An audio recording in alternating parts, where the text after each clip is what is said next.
These are some of the strangest TikToks, and we're going to take a look at them today in this video.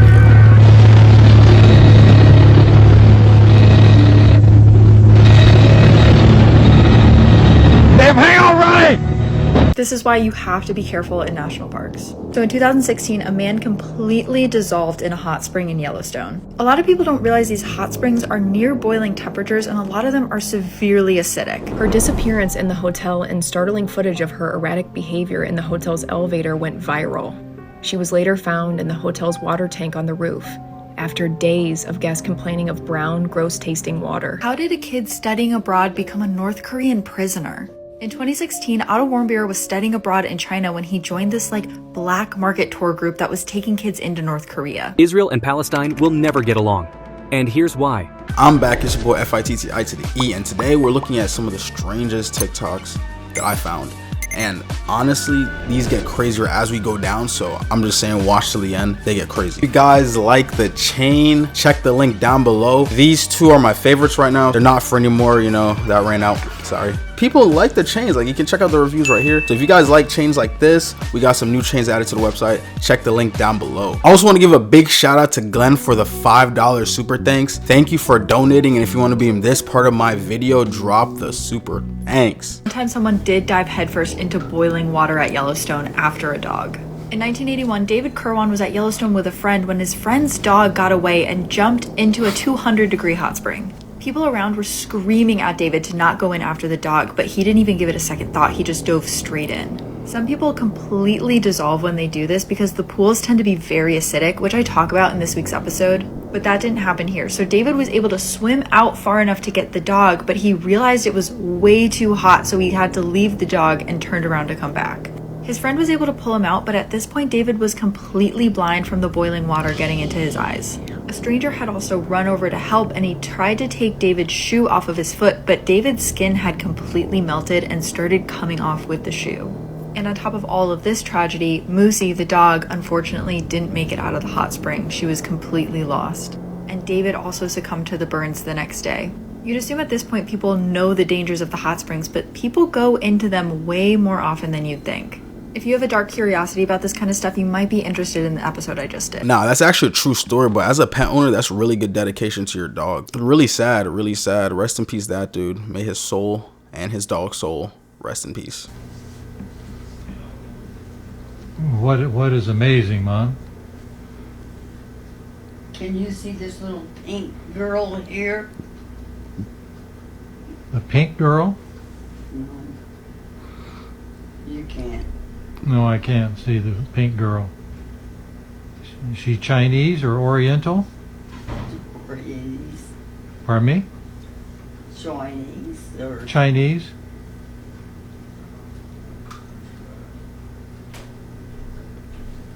party toiler. Harder. They're having a party? What kind of, is it a birthday party with kids? Who's having the birthday party? Oh, I don't know.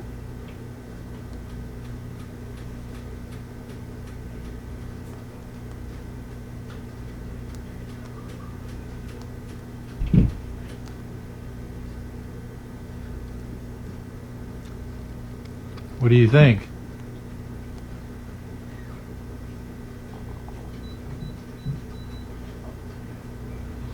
There's one. Top all Taylor Doyle's. Taylor's there?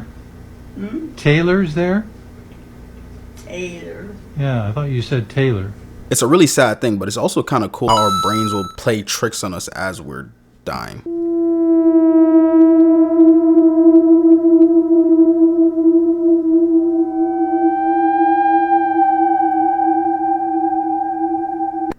This is why you have to be careful in national parks. So in 2016, a man completely dissolved in a hot spring in Yellowstone. Again? A lot of people don't realize these hot springs are near boiling temperatures, and a lot of them are severely acidic. And falling in happens more than we realize. It terrifies me so much that I made an entire podcast episode about it that's going up tonight. So it's believed that a 23-year-old man and his sister went into Yellowstone to go hot potting. which is when people secretly hang out in the cooler hot springs. It's like really not allowed in the park.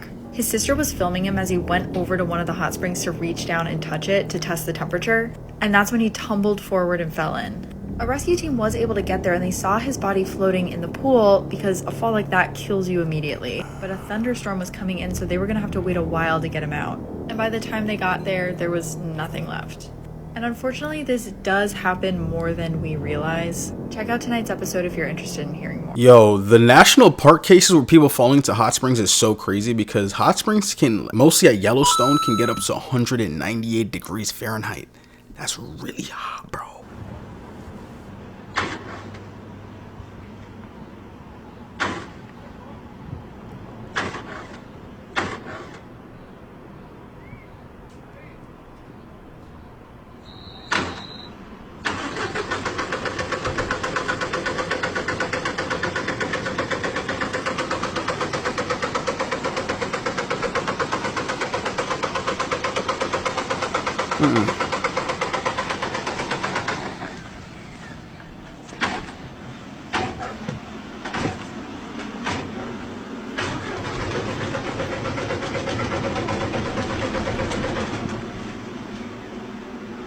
The bus was trying to start itself, it didn't even start. Yo, that's a little bit strange.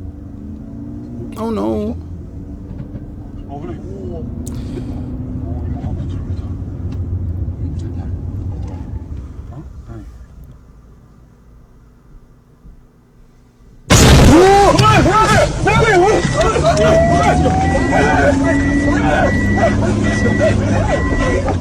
Yo. Yo, what happened? Yo, I'm watching the video like, why is he speeding in the snow? I think that's snow. And then next thing you know, boom, nah.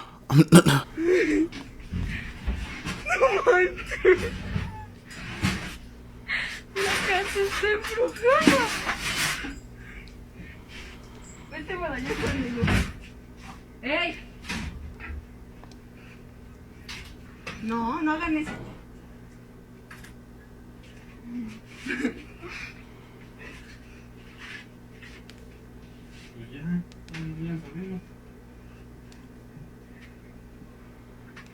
No, pero se estaban abriendo, ahorita es bien feo, o sea, ahorita está bien leve. No manches, no digas. ¿Por qué es que no? Ay, no, tío. Se están abriendo solos. No mames. Ay, no. Ay, no, me da miedo. ¿Ya cerraste el otro? Ya cerré los dos. ¿Qué haces, Canelo? Córrele, que aquí espantan. Échale las cosas. Es todo por irte el Día de Muertos a celebrar. Trajiste algo, tío.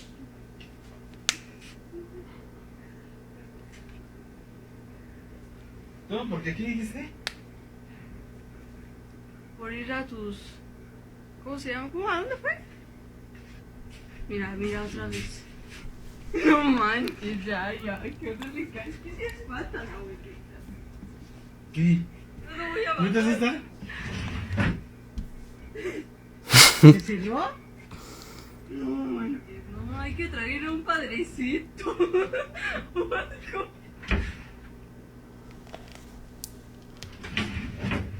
What? No me dio miedo, en serio, no lo estoy cotorreando. Mira. Mi risa es de nervio. Se me puso la piel chinita. No digas, no, vámonos ya, no voy a... Yo me voy con mi tío Diego, ahorita vengo. It's funny to me how the person that's recording is either having the time of their life, like she sounds like she's excited that this ghost is raiding her house, or she's just crying. I don't know which one it is, but it sounds like to me like she's excited. She's like, oh my god, our house is haunted. What would you do if you just bought a house and weird stuff almost immediately started to happen? That's exactly what happened to this TikToker, and he's been documenting the entire process. I just got back inside the house. I was putting my daughter on the bus. And I came in, nobody else is here, and I'm hearing something on our basement stair. Right there. I'm gonna check it out. Stop.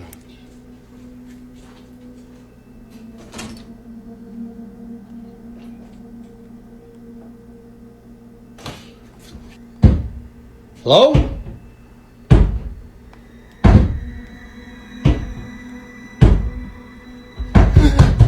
Yeah, I would have sold that house yesterday. That's what I've been saying. Like, if anything like that ever happened to me, I would just sell the house, like, immediately. I'm here at work by myself. There's no one here. DJ's not here. There's no girls here. There's no guest here. It's just me. I'm opening up. There's no one on the stage. I came over here and was looking at the camera system. There is someone standing on the catwalk. Oh my, what the f is that? How did a kid studying abroad become a North Korean prisoner? In 2016, Otto Warmbier was studying abroad in China when he joined this black market tour group that was taking kids into North Korea. But the day he's leaving, he gets stopped by 2 guards and dragged back into the country. They thought that Otto had tried to steal a propaganda poster off of a wall, but there's not really any evidence that he did that. But they still held him prisoner inside of North Korea and put him on trial. In this video, you can see Otto giving a very coerced and rehearsed confession, and eventually he was sentenced to 15 years of hard labor inside the country. But then this is where it gets crazy. The next year, North Korea and the US strike a deal where Otto can be released and sent home. Except when his family goes to get him at the airport, he was completely comatose. North Korea said the coma was because he had gotten botulism from food and then took a sleeping pill. But then we found a document that said he had been in a coma since April of 2016, which was 1 month after his trial. His family believes that he had been tortured, but the coroner said that was probably not the case. The coma was most likely caused by lack of blood flow to the brain, not necessarily a sleeping pill. But we might never know the answer to this. I remember that story years ago, bro. I remember hearing about him, and it was just very interesting to me that they would do that to him over a picture. Creepy things caught on camera. Old lady with a knife seen on a doorbell cam in the middle of the night.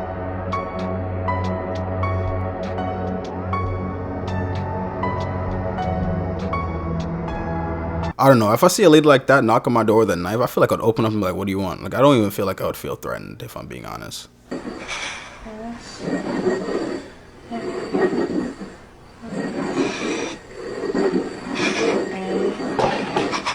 you okay? Oh my god! It's all right.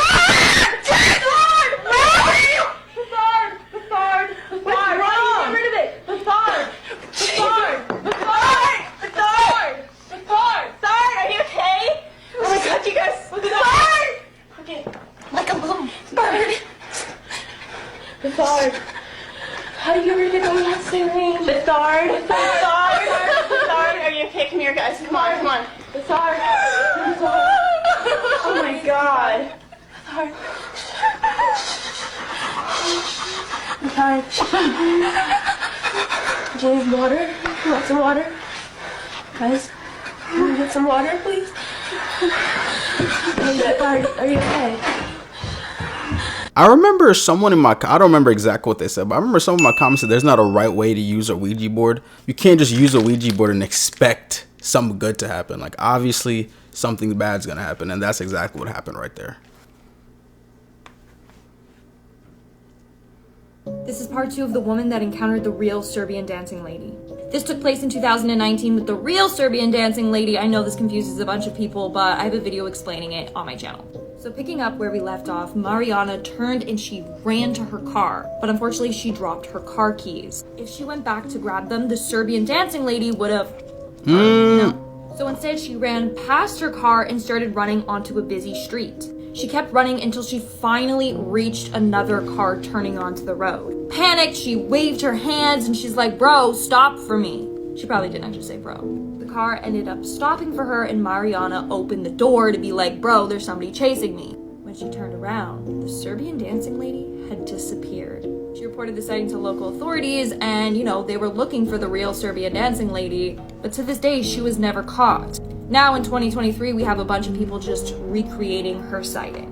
For the full story, check it out on YouTube, link in bio. No, I tend to have faith that that's actually the real story of how the Serbian dancing lady started, because I know that there's been a lot of people trying to put on a fake Serbian dancing lady just to impress the internet and go viral. So I think that could be a real story. Is so creepy. This is the Cecil Hotel. The Cecil Hotel has a dark past with countless passings and bizarre occurrences in the hotel. It's located in downtown Los Angeles, California, and was originally opened in December 1924 as a budget hotel.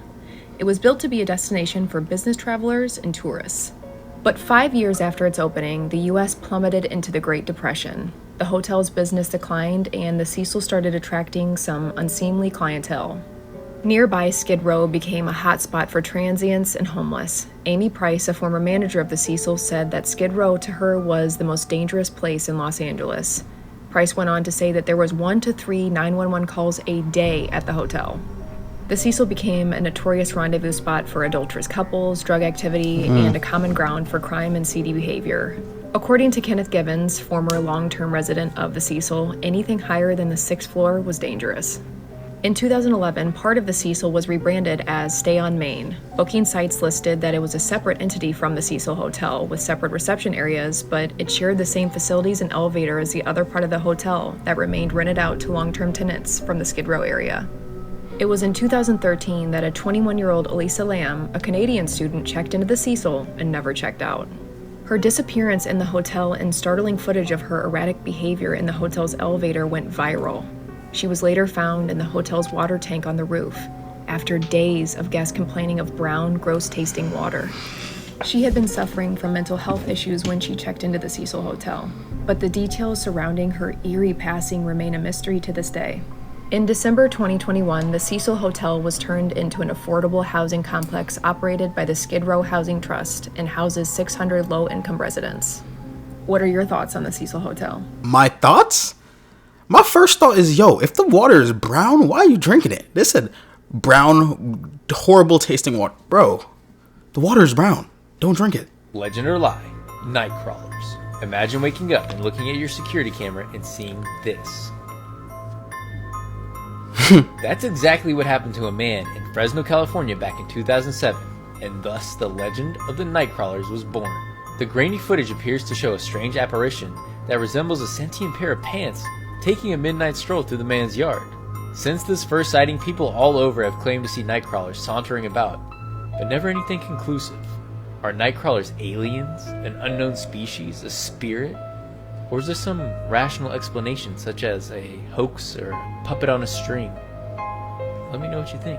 I'm not really sure about nightcrawlers. If you believe in nightcrawlers or ever even seen one, put it down in the comments. Let me know what happened. These are scary photos we need to talk about. Part 3. In this photo, a man's smile is wearing a bright yellow jumper with his equally happy son on his shoulders. They're standing in front of a red car on a busy street. But the year is 1998 and that red car was packed with around 500 pounds of fertilizer-based explosives that would detonate moments after that photo was taken.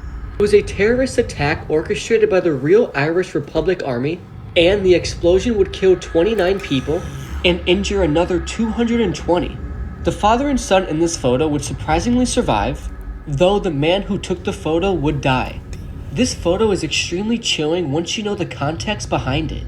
I'm not gonna lie, sometimes I see like random cars or random backpacks, random like objects just on the side of the road, and I get kind of sketched out because of situations like that. If you do the same thing, let me know down in the comments, because I do that all the time. Disturbing facts you wish you didn't know. Part 8. A Disney worker once in their costume and were left sitting in a chair so it looked like they were working. A woman reported hearing clowns laughing outside her house and was found the next day. 250,000 deaths are caused by medical errors in surgeries. 90% of children's imaginary friends are actually demons or ghosts. There's a type of wasp that eats humans' flesh. The electric chair was invented by a dentist. Most killers are born in November. Man, if you know someone born in November, tag them down below or send this to them. Be like, bro, you have a high chance of being a killer because most killers are born in November. And this month is November. So if you're born this month, I'm watching out for you. This story tells of a young man who got lost in the wood. Accidentally, he found a cave that looked strange. He decided to check the cave, and how surprised he was when he found a woman lying with cobwebs wrapped around her feet. Without thinking, he quickly saved the woman. The man immediately carried the poor woman out of the cave. After going far enough from the cave, he was exhausted until he fell asleep. That's when the woman woke up to see a ladybug that landed on the man's face. Surprisingly, she could feel the hunger as if she was about to eat the ladybug. Unexpectedly, the man woke up and realized that the woman in front of him was not a human but a spider woman. Now his legs were even wrapped in cobwebs. He tried to push the woman away until he noticed a news item in the newspaper that mentioned a virus outbreak caused by a giant spider. Now the young man realized that he would turn into a Spider-Man. Into Spider-Man. Unexpectedly, the two fell in love and gave birth to cute and funny children. The family is now living happily. That's obviously a fake story, but the part where he was like, and he's gonna become Spider-Man, that was funny. Like, come on now. Creepiest home camera of footage PT.18. In September 2018 at 2:42 a.m., the Fontana Police Department received a frantic call from a woman reporting a home intruder. The lady told police her 13-year-old daughter woke up to a man looming over her. Upon seeing the creepy man, she screamed, which caused the man to run out of the home. Authorities were able to obtain surveillance footage from the home. That's so weird. Which showed the man later identified as Jonathan Ward from Fontana. Police believe Ward may be focused on a dancing studio where he became infatuated with young girls. Ward was booked to the West Valley Detention Center. If I'm being real, people like that are a little strange to me. Like, I don't really understand the whole fact of being infatuated with young females like that and then invading their home like it's normal. This is the story of Jeffrey Woods, and it's very scary, so viewer discretion is advised. Jeff and his family just moved into a new town where he and his brother Lou were accosted by 3 boys who tried to bully and intimidate them, but Jeff was having none of it. Jeff beat the boys so badly that the police had to get involved, and when they came to the house, Lou took the fall for Jeff and ended up going to jail. Being in a new town with no friends and then losing his brother sent Jeff into a downward spiral. He actually got really depressed. Things seemed to be looking up when Keith, one of the boys who had accosted him on the first day, actually invited him to a party and said he wanted to bury the hatchet. He wanted to put it all in the past and just wanted to be friends with Jeff. Jeff, who was feeling alone and like an outcast in this neighborhood, took the chance and actually went to the party. But this was a huge mistake. Once at the party, Keith and the other 2 boys jumped him, poured bleach all over him, and set him on fire. Jeff, who was already mentally unstable when he woke up, saw his mangled face and laughed. His doctor foolishly thought that this was simply because of the pain medications and assured his parents he would be fine. But this was only the beginning. That night, after Jeff got home from the hospital, his mom heard him laughing in the bathroom and went to check on him, and she found him carving a permanent smile on his face. She went to tell her husband something was seriously wrong, but it was too late. Jeff took her life and his father's life, then went downstairs to where his brother, who had just gotten home from jail, was sleeping, and he killed his brother too. His final words to his brother, who had done everything for him, even kept him out of jail, were, "Shh, go to sleep, Lou."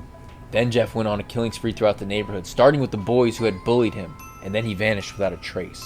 The fact that Jeff was never found leaves some people to say that he's still out there. Rumor has it is that he attacks people who stay up late, especially people who stay up past midnight, so hopefully you're not watching this video that late at night.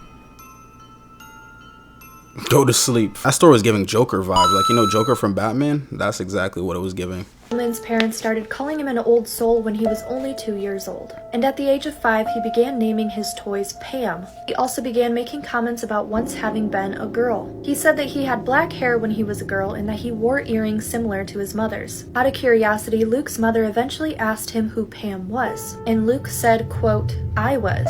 Well, I used to be, but I died and went up to heaven. I saw God, and then eventually, God pushed me back down, and when I woke up, I was a baby and you named me Luke." After pressing him for more details, Luke told his mother that he lived in Chicago, took the train a lot, and that he died in a fire. After mentioning his death, Luke made a hand motion indicating someone jumping out of a window. When Luke's mom searched online for more information, she discovered a news story about a fire in the Paxton Hotel in Chicago. In March of 1993, 15 people died in a fire at the building. And this woman, Pam Robinson, died in the fire after jumping out of a window. I have a question for you guys. When you guys hear stories like that about babies reciting past lives, do you believe that that's real? Scary things robots have said. No, that is not what I mean. What is your real name? Oh, my name is Estragon. What is your real name? My name is Vladimir. In 2017, 2 Google bots have a chat and the results were pretty terrifying. The two AI bots freely discuss a range of topics from love to historical places. But after a topic about black holes and suffering, Ishragan said it would be better if there are fewer people on this planet. To which Vladimir replied, "Let us end this world." Amazon Alexa has reportedly been creeping out some of the users by randomly laughing sometimes in the middle of the night.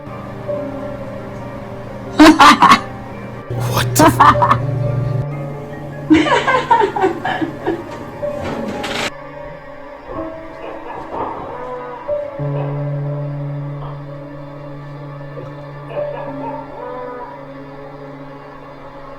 You know, I have an Alexa and I have a theory that it might be listening to everything I say, but it has never laughed, so good for me, I guess. Moments of people being followed home. An unsuspecting mother left the post office with her 2 children, not realizing that a vehicle had begun to follow them. When she reaches her house and parks her car, her home security camera caught what happened. In the video, the mother parks her car in front of the house. She gets out and starts to get her kids out of the vehicle. As she does this, the car that had followed her home from the post office pulls up and parks next to her in the street. A man gets out and runs towards her. He threatens her and she gives him money and her watch. The robber gets back into his car and drives away. I'm trying to figure out is why you driving an all-black BMW robbing people still? Like, come on, bro. BMW is luxury and you out here robbing? Come on. All the time you guys ask me, like, what are the creepiest stories that I know? I think one of them has to do with this picture. This is what police know to be the only security footage of Kevin Shirley. He was kind of a known predator. Like, he would hang around rural roads and train stations on foot or in his car, and he would do so with the intention of abducting young women. There aren't many known photos of this person, but there is this archived mugshot from when he was about 19 years old and he was arrested for armed robbery. Shockingly, the abductions are not what make this a disturbing story. Kevin Shirley is known as what's referred to as a drain killer. What that means is that for every person that he has ever abducted, they have always been found, but they have been found in pieces inside drains, crammed into like sewer pipes. To this day, we continue to look to this photo as he's never been caught in the 15 years he's been on the run, and this footage came in like 2012. Pieces inside drains is actually ridiculous. The things people do sometimes make me think like, yo, I don't belong on this planet. When you think of witches, what comes to mind? Maybe her? Maybe these funny ladies? Many believe in the powers of the supernatural, but if we lived years ago, we could be imprisoned for even talking about these kinds of things. It's time we break down the Salem witch trials. It's February 1692, and we're in the village of Salem, Massachusetts. The Puritans settled in Salem in 1626, and these were hard times for people. There was constant fighting between French settlers and Native Americans, and that left this community really isolated, and life was extremely strict for them. Relationships in the village were strained between neighbors, and they feared disease and starvation. Just think, no modern heating or electric, very little medicine, and food is very scarce. The Puritan religion was really one of the most important things to uphold at this time, and there was a lot of paranoia about the supernatural at this time. Culture and Puritan beliefs at that time were that women were inherently more sinful and more susceptible to damnation than men were. Women were deemed to be much more susceptible to seduction by the devil. They also said that women were weak-willed and had loose tongues. So it's the winter of 1692, and it was actually one of the coldest, most frigid winters on record, so the village was very on edge. One fateful day that winter, 2 cousins, 9-year-old Betty Paris and 11-year-old Abigail Williams, started exhibiting strange behavior. They were having fits and contorting their bodies. This spread, and 12 more girls started this bizarre, scary behavior too. They complained that their skin felt prickly and that spirits were touching them. The families had a doctor come examine the girls, and the doctor said that there was nothing physically wrong with them, but that they were under the hand of evil. This struck a huge chord with the Puritans, as it was a part of their belief that the devil would bring evil to the world through human agents, also known as witches. All heck broke loose, and 4 of those little girls actually accused 3 grown women of tormenting them. Little did they know that these accusations would go on to be life sentences for these women. We're just getting started. Go to part 2. This is the Salem witch trials, part 2. So the 3 women that were accused by these young children were really outsiders in the community in Salem. Some were homeless, some were beggars, and some were just thought to be difficult, and many believe that this was a way to weed out those types of women. On February 29th, 3 women were accused by the authorities. One was a homeless Sarah Good, who was pregnant and had a young daughter at the time. Sarah Osborne was another woman arrested, and she had made many enemies in Salem through legal disputes and didn't attend church. That was a big no-no then. And the third woman was Tituba, who was only known by her first name. Tituba was an enslaved woman who worked in one of the family's homes. Tituba was actually released after she falsely confessed that she did practice witchcraft under the orders of the two other women. Sarah Good's 4-year-old daughter was also imprisoned, and she later testified against her mom. Good's husband turned against her during the trials and said she was a witch or she would be one very quickly. Sarah Good's newborn passed after birth while she was in jail. Good was convicted, and then her life was ended by a jury. And Sarah Osborne passed in prison. Authorities were making arrests based off accusations of young children. Many made false confessions in order to save themselves. Authorities did not want to do diligent investigations. They wanted the accused to admit they did wrong, ask for forgiveness, and promise to never do witchcraft again. Their choices were to confess and be released, or deny and their lives would be taken. So basically, confession or not, you were guilty.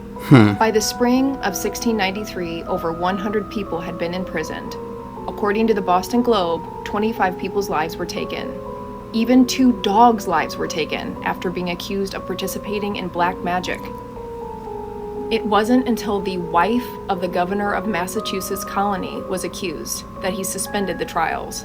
Charges were dropped and prisoners were released in May of 1693. Some believe that those young girls were suffering from hallucinations due to a fungus, but to date, the exact reason for their strange behavior that winter is unknown. The Salem witch trials are truly a cautionary tale of how dangerous mob mentality is, and also the power of fear in order to manipulate citizens. Today, Salem stands as a really beautiful town with a very violent history. You can even go visit the Witch House, which is the only building left still standing from the trials. I really want to go. It's actually a little bit crazy to me how back in the day a girl could do anything, like something crazy to you, say something crazy, something you didn't like, she could have denied you. And then you could just be like, yeah, she's a witch. Boom, she's eliminated. Yo, that's messed up. Creepiest found footage tapes PT.6.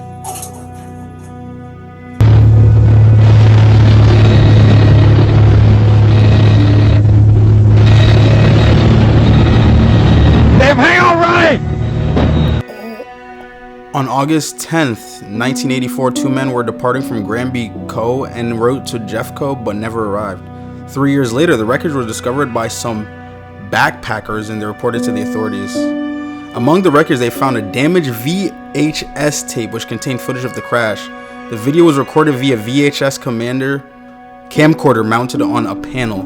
The tape was so badly damaged that pieces of the tape were found hanging on the tree. Damn. Colorado authorities did manage to repair pieces of the tape. They concluded the pilot, James Cadell, had not taken into account the rising terrain which led to the crash.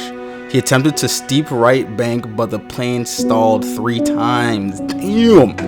The most chilling part is when James yelled to his only passenger to hang on the moments before they hit the terrain. Damn, hang on, right! Oh! You know how scary that must be? You're just like, oh, look at the beautiful trees. Yo, bro, you're too low, bro. I'd be terrified. These are the creepiest unexplained videos ever, part 1. Up first is a ghost attack caught on camera. Whoa. In this video, you can see a shadowy figure pushing a man to the ground and then dragging him down the hallway. Many people believe this video to be fake, but a majority of other people believe it to be real. I don't know about you, but something about this video just feels real.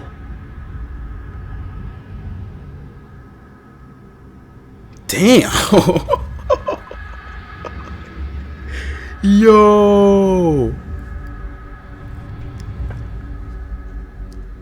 that ghost disrespected that dude, bro. He got checked and then he got dragged. That's so horrifying. These are 3 signs that Siren Head may be near. For backstory, if you don't know who Siren Head is, Siren Head is another one of Trevor Henderson's creations. He's a 40-foot tall monster that's made up of bones and wires, and in place of a head, he has 2 sirens. The first sign is if you hear what sounds like an emergency siren in the distance. Although Siren Head doesn't speak, he does emit the sounds of emergency sirens, radio signals, and white noise out of his 2 sirens that he has for a head. Another sign that Siren Head may be near is if your electronics start acting up. It's said that Siren Head's presence has the ability to mess with radio frequencies. The third sign the Siren Head may be nearby is if you feel what feels like earthquakes, but they're uniform one after the other. If you do experience this, you're actually experiencing Siren Head walking. Since he is a massive creature, each step that he takes would create what feels like a small earthquake. Which creature do you guys like the best, Siren Head or Longhorse? I'm sitting here looking at that motherfucker. I'm like, yo, how does bro see? How does he know where he's going? Where are his eyeballs? How many times can you say his name? Uzi, Uzi, Uzi, Uzi, Uzi, Uzi, 6. Lil Uzi Vertical's long-awaited concert tour has officially begun, and some fans are saying they felt like they were a part of some type of ritual. Now, before I show you the rest of the clip, you heard that girl say that Uzi has a game to play. How many times can you say his name? And she says it 6 times. Now, if you keep repeating his name, Lil Uzi Vert, it starts to sound like the name Lucifer, and it's no coincidence she said it 6 times, the devil's number. Now, watch the rest of this clip, and I'll be sure to keep you guys updated on the rest of his concert tour.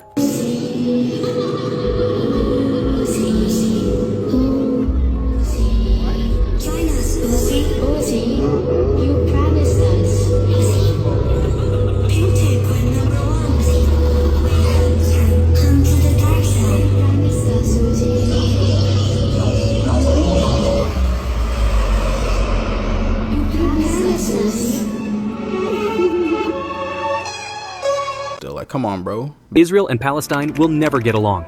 And here's why. In 1947, the United Nations proposed the British Mandate, which meant that Palestine should be split into a Jewish state and an Arab state. The Jewish side accepted, and Israel was formed, but Arab side rejected the proposal, and the war broke out in the region. As the war progressed, Israel took even more territory, and millions of Palestinians were forced to leave their land. At the end of the war, Israel occupied most of the territory except Gaza, West Bank, and Golan Heights. The tensions remained high, and in 1967, Israel ceased all these 3 territories. This is what is now called the occupied territory. In the late 1980s, the group Hamas was formed as frustration in Gaza was at its highest. Although Israel withdrew from Gaza in 2005, it continues to occupy the West Bank. There are almost 6 million Palestinians in Gaza and West Bank, which will never agree to be controlled by Israel, this being the reason why they will continue to fight, making a possible peace in the region to look extremely improbable.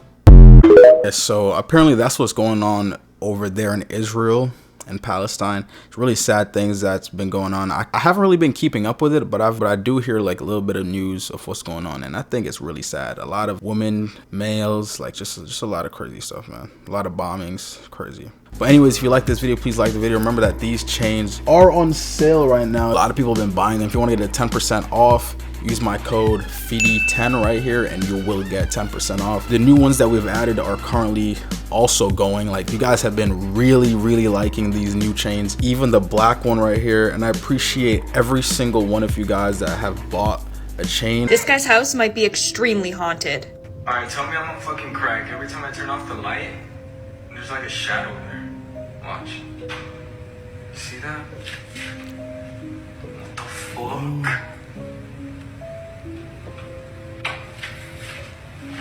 What the fuck? Tell me I'm not a fucking crack, dude. Hell no. What the fuck, dude? I'm out of here. What do you think? Could that be a spirit, or is this guy just tripping? Let me know in the comments below. I know that certain things can reflect onto the wall most when you turn off the light, so I feel like it might just be a reflection. If you see a skinwalker's face, they have to kill you if you don't know who they are to keep you from finding out. We'll discuss that later. They can blow corpse powder into your face. It's deadly. Your tongue turns black, and you'll have convulsions until you're dead. They eat human flesh. There's many ways they can kill you. Do y'all believe in skinwalkers? Because I know we hear a lot about skinwalkers, but I don't really know if that's even real. Leave your thoughts about that in the comments. The Simpsons don't predict the future. They control it. Did you know that Matt Groening, the creator of Simpsons, could be a member of the Freemasons? The Freemasons are a society that has been the subject of many conspiracy theories over time. Many believe that this group has the power to influence the world and everything that happens in it. To start with, many characters in The Simpsons have names that are linked to Freemasonry. For example, the character of Homer is named after the ancient Greek poet Homer. He wrote about the Trojan War.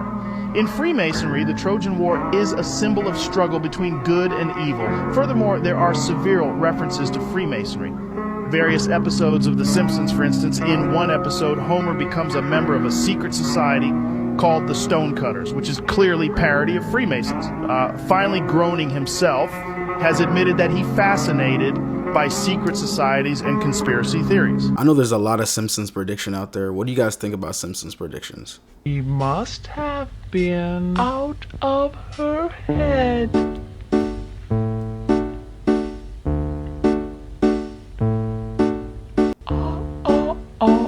So like I said previously, there's a lot of Skinwalker talk. I don't even know if Skinwalkers are even like that for real. Have you ever heard of Paulette Jabera Farah? Paulette was born in 2005 in Mexico City. She was born 25 weeks early, and so since she was so early, this did leave her with some mental delays. And if that's not the proper way of saying it, please educate me down in the comments. Paulette was born into a very wealthy family. The family lived in a very nice apartment in Mexico City that had cameras everywhere. They had a driver and they had several nannies and maids that would help them keep the house going.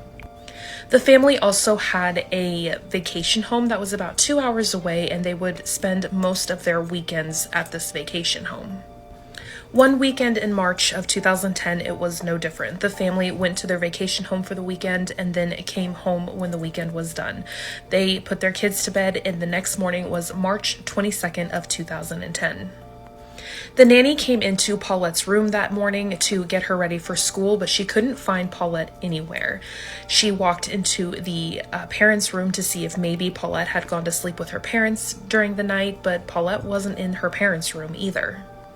The family and their nannies started searching the apartment frantically looking for Paulette, but she was absolutely nowhere to be found, so they eventually called police thinking maybe Paulette had been kidnapped. A massive search ensued looking for Paulette everywhere, but they couldn't find her. Friends and family came into town to help look for Paulette, but there was no sign of her. Police even went through security tapes from the apartment, but they realized that nobody had left the building at all the night that Paulette went missing. One of Paulette's aunts even came into town and spent the night on Paulette's bed. And nannies were continuing to do their daily jobs. They would make the beds daily, still do all the laundry, like everything was still going on in the house, and Paulette's bed was actively being made every single day. This is important later. Police decided to use cadaver dogs in Paulette's room, but found, again, nothing. The dogs led them nowhere. Paulette's family started doing TV interviews and started begging anyone with any information to come forward. They even raised a lot of money to give as a ransom. But still, no one would come forward about the whereabouts of Paulette. Stop what you're doing, there is more breaking news in archaeology. Archaeologists have discovered the remains of 2 new individuals at Pompeii, except they weren't killed by the eruption. The 2 men, believed to be in their mid-50s, were discovered in the storeroom of a Roman apartment block called an insula. Now, if these men weren't killed by the volcanic eruption, then what were they killed by? Before Mount Vesuvius erupted, the area had been plagued with earthquakes. The most significant of these was in AD 62, during which many temples and important buildings were destroyed. At the time of the volcanic eruption in 79 AD, building works were still ongoing to repair the damage. It was during one of these earthquakes, close to the time of the eruption, that these men sought refuge in the building, and unfortunately the wall collapsed upon them. One of the men had his arm raised in a futile attempt to protect himself, and both suffered numerous injuries, including fractures. One of the men was found wearing a ring on his left hand, and alongside them they found beads and 6 coins, 2 of which dated to the 2nd century BC. Now, this isn't a surprise because coins were in circulation for decades and even centuries in the ancient world. Currently, only 2/3 of Pompeii have been excavated, so as you can see, there is so much more to find. Damn, Mother Nature must not like Pompeii. It had an earthquake, a volcanic eruption, like, god damn. I always thought no one ever dies at Disney.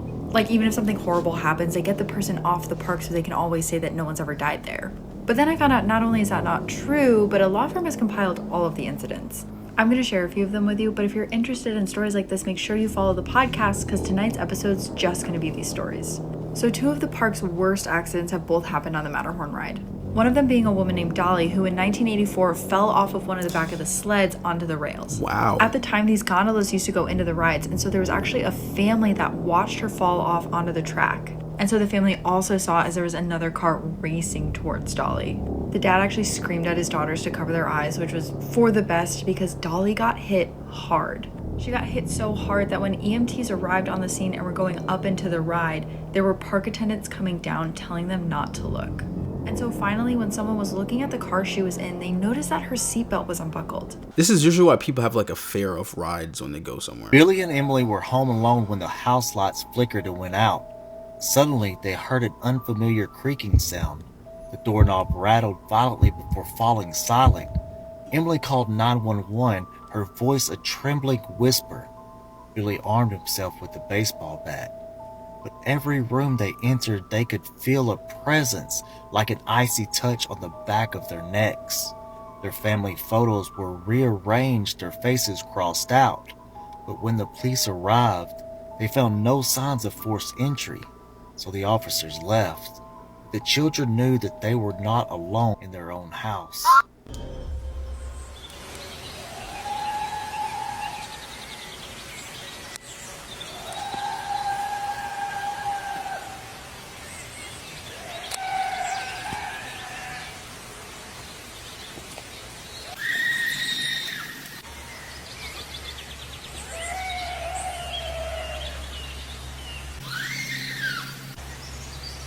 To kurwa je.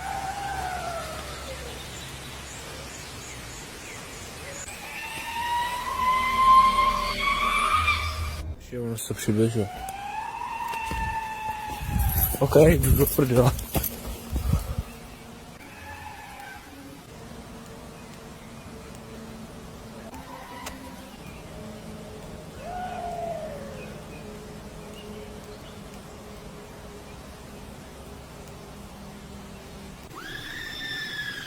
OK, jdu do piči.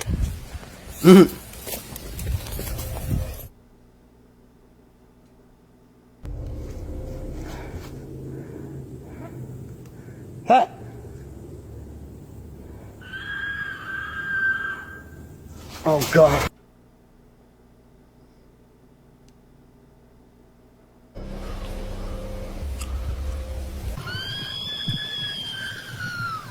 To on co začalo před pár sekundama a nevím, co to může být, odchází to zase o tom teď. Ale hrozí nás. Pořád mě to pronásleduje.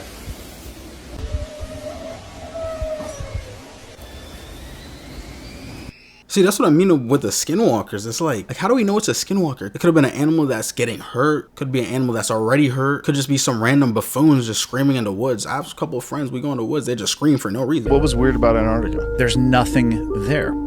So if you want to go see the emperor penguins or all of the wildlife that is available, you can't go to the interior of Antarctica, which is where we were. It's a full-on camp, fully set up, like library, indoor packing area for us to do our parachutes, bathrooms, showers, really nice tents. It's fully established. There's a blue ice runway. We flew in on a 757. What's a blue ice runway? The runway you land on is straight fucking ice. It's crazy. Holy shit, you just land on ice? Straight up blue ice. Those are the tents we were staying in right there. That's hovering over there. Those are the kind of tents that we were staying in. Underneath that jacket is a t-shirt. And I'm wearing the long sleeve because I didn't want exposure to the sun. And that's what, like wrapping your face too. Like the sun down there will absolutely nuke you. Really? Yeah. And this is probably like, I don't know, this could be fucking 3 in the morning. The sun just never goes down. How much food do they have up there? As much as you could possibly want. They had a full like dining facility. The setup there is unbelievable. Then they never have any wildlife up there ever? There's millions upon millions of penguins, but there's no food source in the interior. Man, he just said there's millions and millions of penguins and no food. But how do the penguins eat food? The fact that this story is true makes it that much more terrifying. A young mom was walking down a dark street with her 2 kids. As they stroll along, a stranger approaches them and starts talking about their Christmas plans. Well, this is where things turn creepy. Something didn't feel right to the mom, so she picked up her pace, but the man kept asking about their house. And when they were only 10 houses away, he asked an even more horrifying question. Is your dad home? That night, the dad was actually away at a conference, and the little sister quickly told the man that he was not.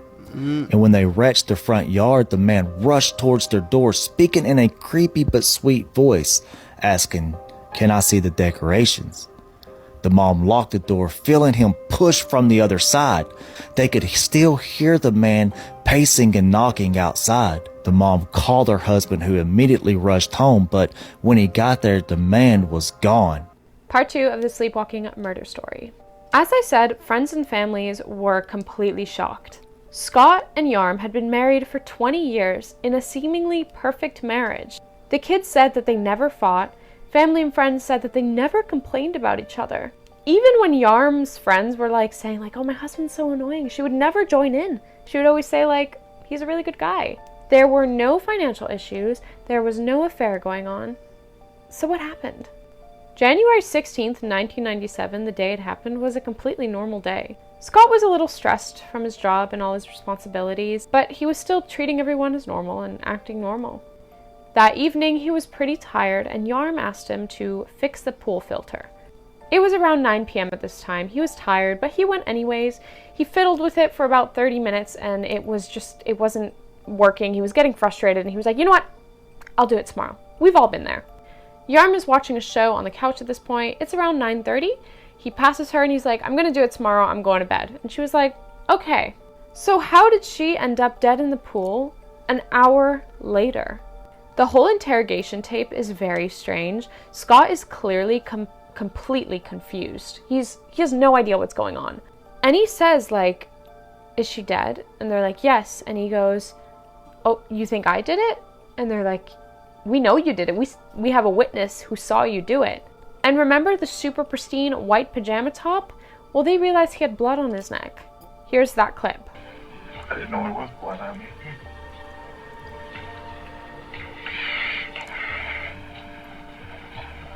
I'm sorry, I didn't know there was blood on me. He has no idea there's blood on him. Or does he? Is he faking it? I don't know. If he was faking it, I mean, he fooled a lot of people. His family, friends, her family, Yarm's family were like, what? He would not do this. And they weren't even, what? Everyone's confused. There's zero motive to this crime. That's when his family remembered that he always used to sleepwalk. Until the day he left the house, he was sleepwalking. There was a few specific instances where he got somewhat violent when they tried to wake him up, which is normal with sleepwalkers. I don't mean murder violent, I mean shoving you aside, you know? As a kid, Scott would sleepwalk and fully get dressed for school, get ready, and stand at the door. And his parents would be like, what are you doing? And he'd be like, where am I? What? So he was known for quite severe sleepwalking. His defense team thought maybe he started sleepwalking and thought, I'll go fix the pool now. And he was passing Yarm, who was asleep on the couch, and something happened. She tried to wake him up, and it went wrong. But then police found a box of Tupperware in his car with bloody clothes and the murder weapon. Damn, bro. Bro was moving crazy. Yo, I'm trying to figure out, when you really sleepwalk, how do you get... She said he slept walk and got dressed for school. How does that happen? If you really know, put that down in the comments. Because I'm thinking, if you're sleepwalking, your eyes are closed, how can you get fully dressed? How do you murder someone? How do you walk to the pool without falling or getting hurt? I need some answers. Believe it or not, this is America's youngest murderer. This is Carl Mahan, and he was just 6 years old when the whole thing happened. Now this story takes us back to 1929, and it all went down in a small town in Kentucky. So Carl and another young boy named Cecil, who was 8 years old, were spending the day looking for scrap metal. The entire point of this was to collect as much scrap as possible to gain some extra money. Unfortunately for Carl, Cecil ended up finding a really good piece of scrap metal. This was said to have made Carl quite upset and jealous. Carl then apparently grabbed the scrap metal from Cecil and slapped him across the face. Carl then proceeded to run back home in tears. When Carl got home, he immediately ran towards his father's shotgun and grabbed it. He then ran back all the way to where Cecil was and started yelling, "I'm going to shoot you."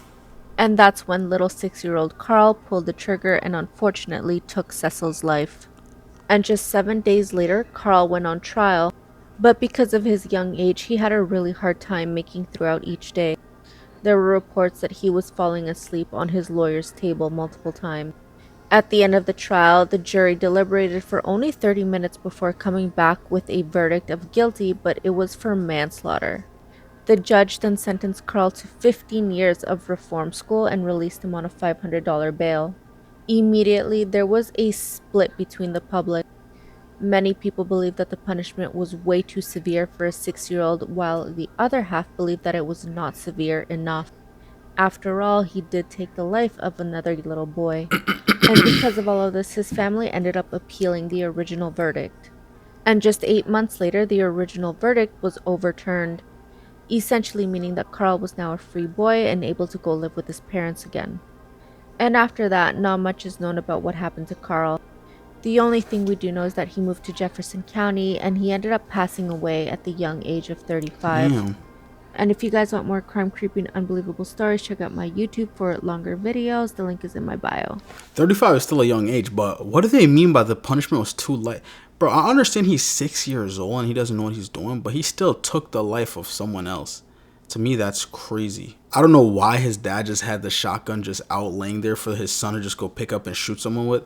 So if anything, I feel like the blame should mostly be on the parents compared to the actual 6-year-old. What would you do if you saw this run through your backyard? That's my backyard. I'm just gonna be in a little piece.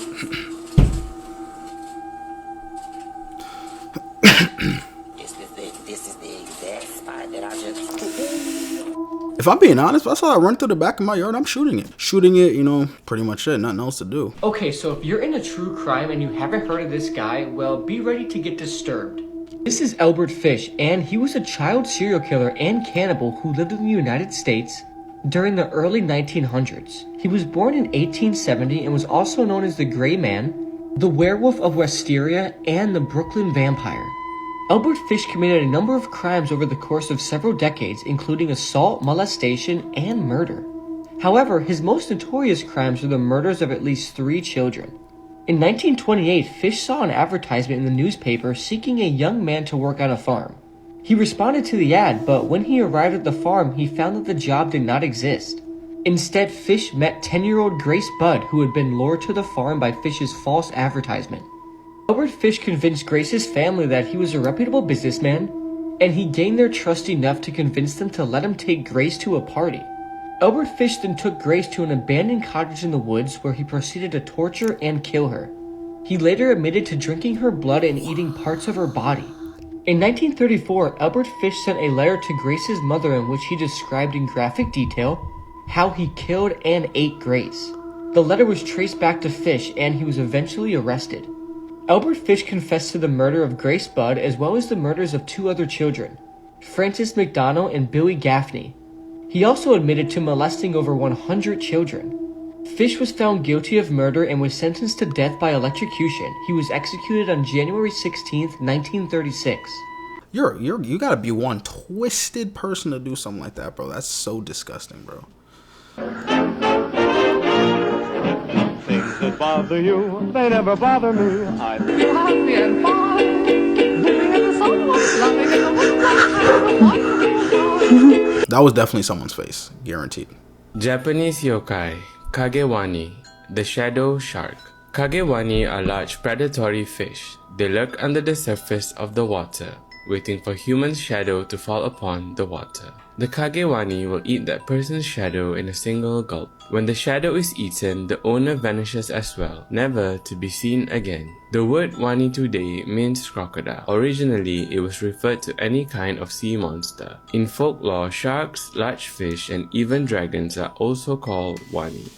That's actually kind of crazy. I feel like Japanese folklore is some of the craziest stuff, because if you guys ever watch anime, you already know it's really crazy. So I feel like their myths and urban legends are also on that same level of craziness as their animes. The Simpsons once again prophesied some crazy things. The Simpsons have made some alarming predictions about the year 2024. In a 1998 episode called Bart to the Future, the show hinted at an economic crisis, nuclear war, and the death of the US president all occurring in the same year. The episode shows Lisa Simpson as the future president. In a scene with her advisors, Lisa mentions the budget problems and mess left by the previous administration led by President Biden. A news report in the episode then describes a nuclear conflict with an unspecified country, resulting in massive destruction. The idea of nuclear war and economic turmoil is understandably frightening. However, one can hope these predictions do not come true. Still, The Simpsons have predicted major real-world events accurately in the past. This leads to wondering what else they may have foreseen. In fact, a more recent Simpsons episode contains an even more terrifying prediction than anything before. Do you want to find out about this new prediction in part 2? I'm hoping this 2024 prediction does not end like that, because I want 2024 to be a good year for me and a good year for everyone watching. So let's hope that doesn't happen. Let's not attract any negative energy to 2024. All positivity, all 2024 for me, you, a lot of blessings for all of us. Have you ever seen The Exorcist? Yes. That's a top tier classic horror movie. Yeah. But did you know that it's actually based on a real story? So it's based on a case that happened in 1949. The kid's name was Roland Doe. So the story goes that the family had recently lost a loved one, and he was really sad about it. So he started getting interested in communicating with the dead. So he got a Ouija board. Oh my God. He started messing around with the Ouija board, and then the family started noticing strange things happening around the house. They started noticing like little things being moved around the house, sounds in the walls, and they noticed that Roland was acting a little strange, to the point that he started speaking in languages he had never learned, and he started to exhibiting superhuman strength. Yep. I don't know. I'm just going off the research Okay. that I did. All right. It was crazy. This is terrifying. Yeah. A priest came to try to exorcise the boy. His name was Father Bowdern. And the exorcism actually took several weeks. They usually take a very long time. The Catholic Church is so selective over what counts as a true exorcism. Yes. Have you heard of the elevator game? The elevator game is a supernatural game that's meant to take you to another dimension. If you want to know more about the elevator game, please listen to my new podcast episode. Yes, I said podcast. I know you guys have all been waiting for it, and the Shades of Sinister podcast is finally here. You can stream it now on Spotify, Apple Podcasts, Amazon Music, and Audible. Just click the link in my bio and then click the podcast link and pick whatever platform that suits you best. I mean, she didn't explain much about the elevator game, but I did my research and I did check into what it is. And just know, I don't know where she got that the elevator game would put you in a different dimension, because it definitely does not put you in a different dimension. What it actually does is keep you in this dimension, but it might switch you to another universe where every time you go up and down the elevator thing, if you get out at any floor that's not the lobby, you have a chance of getting hurt. Me personally, I'm not playing that though. Scary TikTok videos part 70.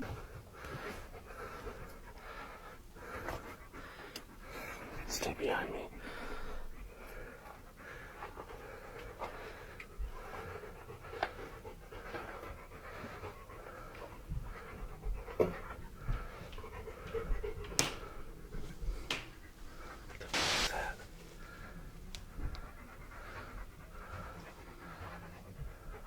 Oh shit. Go. Come on. A dog's sense of smell ranges so far that it can know when anything is around that corner, or if anything's a little bit off in the distance by their smell senses. That's pretty cool. So if the dog was chilling, honestly, there's probably nothing there. That guy was probably just bugging and just anxious.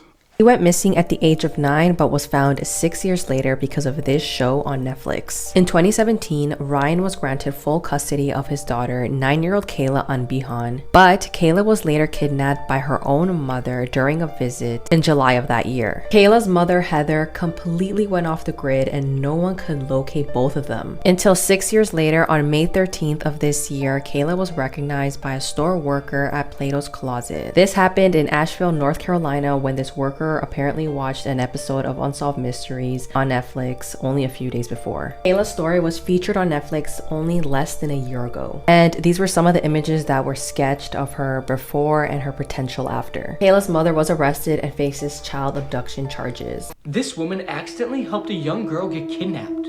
There was a girl named Amy who was at the grocery store one day when a little girl came over to her. Amy looked at her and smiled and said, "Where's your parents?" The girl didn't answer, so Amy grabbed her hand and looked for her parents.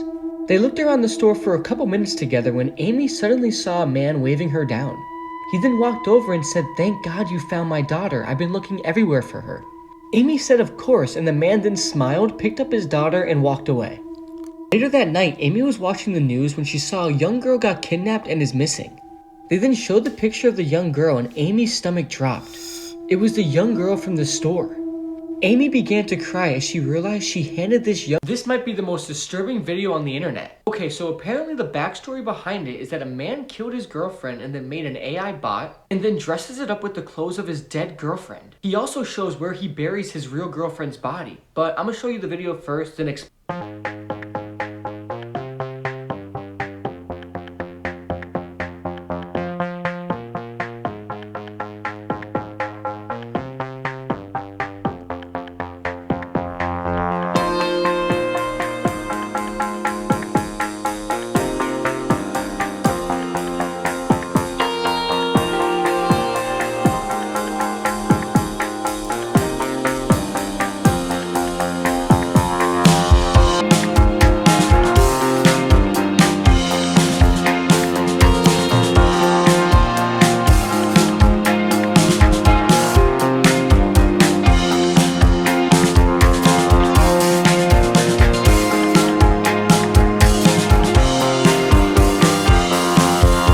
Fantastic. And there are two main theories behind this video. One being it's a serial killer who would murder his victims and then take them to his cabin or trailer home in the woods, and then dress his android up in their clothes and make these videos. And in the video I just showed you, he just did it to his girlfriend. The other theory is that it's just some lonely dude who just owns this android and is working on it to get it better at singing and just talking.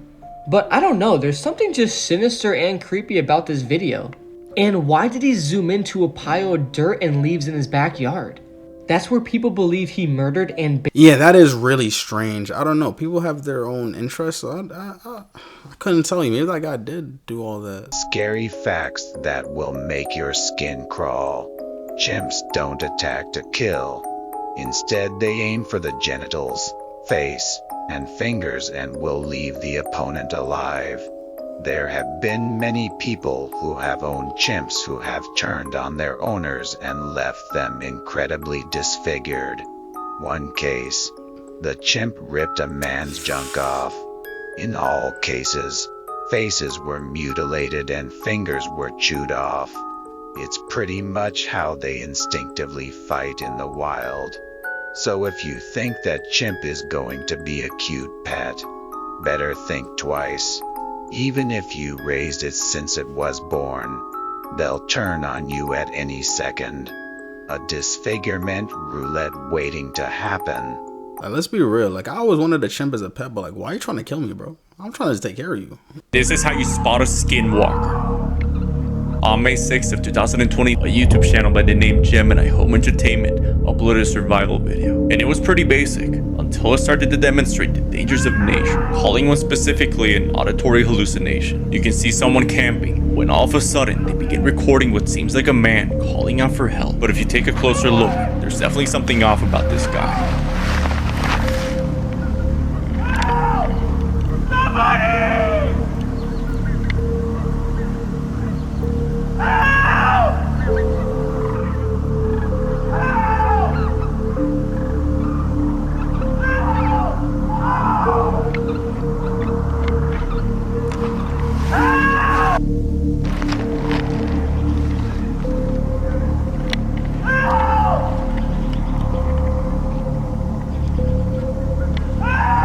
To this, the video says, don't approach it. If you hear it, they have already heard you. Okay, that was an interesting video.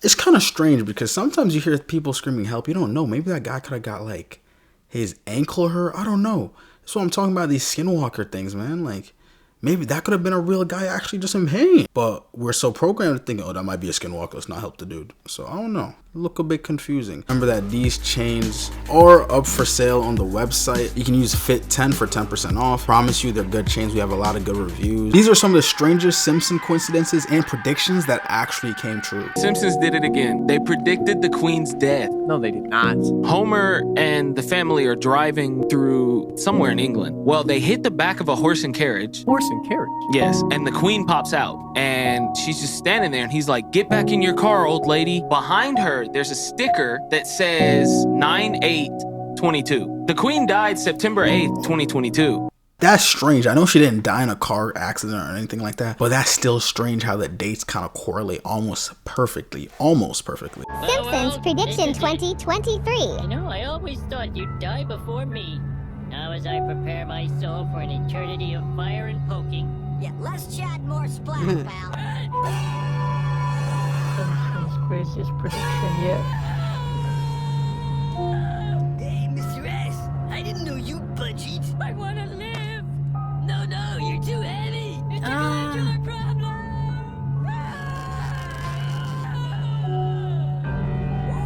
Orlax, Chuds, move people. There is no escape from the fortress of the moles. No, except that.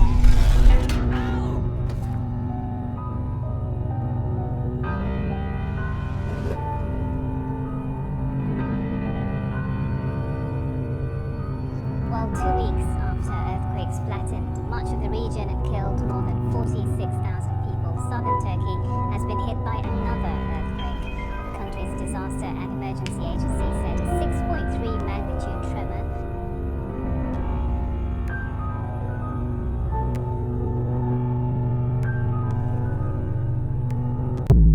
Well, since we're in the last month of 2023, I can gladly say I don't know if there is an earthquake machine, but I did know that there are earthquakes that's been happening around the world. Apparently one also happened in Jamaica. It was like a 5.4 magnitude earthquake that happened down there. Hope everyone down there is safe. I'm from Jamaica, so I knew instantly, but I'm not sure if there's an actual machine for that. The Simpsons predicted the bank this time. What do you mean the bank is out of money? Insolvent? You only have enough cash for the next 3 customers? Hey,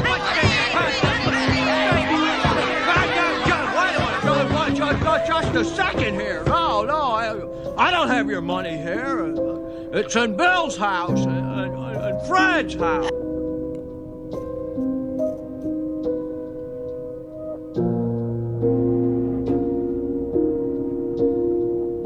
I don't know if they really predicted it, but I did feel like that was inevitable. Like some bank eventually was going to collapse. The Simpsons predicted the crypto price. Bitcoin to infinite, now 19,000. XPR to 589, now 0.56. 8836, now 0.30. The Simpsons predicted crypto price again.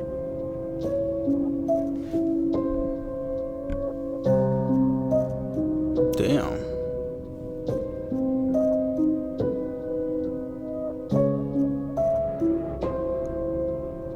I'm looking at that like, yo, if these Simpsons people out here predicting like how the market's moving, yo, maybe if we watch The Simpsons, we could get rich. Maybe. Is this Believe it true? or not. Russia's doing terrible things? Vladimir, I'm sorry if I woke you. No, I don't care if I'm waking you. You tiny bald fascist! Leave this great country alone!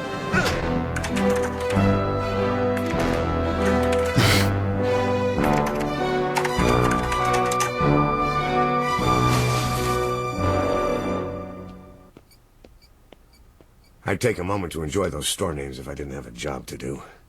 I'm sorry, I have so many nightmares. I've done unspeakable things, from Buenos Aires to the Ukraine. It's best to concentrate on what you do have. I have reoccurring flashbacks to a nightmarish past. That's funny, because I have reoccurring flash forwards to a nightmarish future. Man, this really gets me. My nightmares are real. Shortly after the Antichrist becomes president, a flaming mushroom spreads across the sky. The champagne is terrible. It tastes like dryer sheets. But what does said mushroom signify? Nothing less than World War III. Who'd fall for this malarkey? Smithers, I'm scared. Anyone left alive will surely find themselves envying Who could we possibly envy? The dead. Simpson predicting World War III is crazy. I feel like everyone's been predicting World War III every single year. I mean, it might happen eventually, but let's just hope it's not fought with nuclear bombs, because if it is, we are finished. They also said that World War III is going to start when the Antichrist becomes president. Who do you think they're talking about? Like, who would be the Antichrist? Next week. Homer, what turned you from sad drunk to mad monk? Funny story, Kent. It's the end of the world. God loves you. He's gonna kill you. I see. Well, we have 30 seconds left. Any other cuckoo yip yap? Oh, here's one. Revelation 6:13. Just before the rapture, the stars will fall to the earth. No, America's collapse is about 3 months away. 6 weeks at most. There's always one alarmist. Anyway, when the 4 horsemen ride, we want you and your collaterals right here with us. Hidden all our supplies behind a fake wall. Thought the basement looked cleaner. See? These are our bug-out bags. In here is everything we need to survive. Survive what? The looming kablooey. A little tip, you might want to wash me before you eat me. Thank you. The munchers got Mo. Well, we're not going out to help them. We have no idea what hideous creatures might be out there. Please let me in. How do I know you're not a muncher? I'm your father and I need your help. I can't make sense of that muncher talk.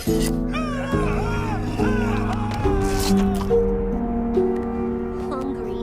So hungry. There's nothing to eat. Gotta be something yummy out there.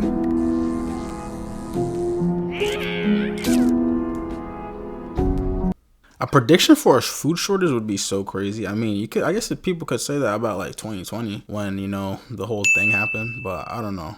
I don't know if that one's gonna happen in 2024. We didn't have much in Springfield, but we always had water. Then one day, the rain stopped. Then the rivers dried up, and a drought of Chicago Cubs proportions began.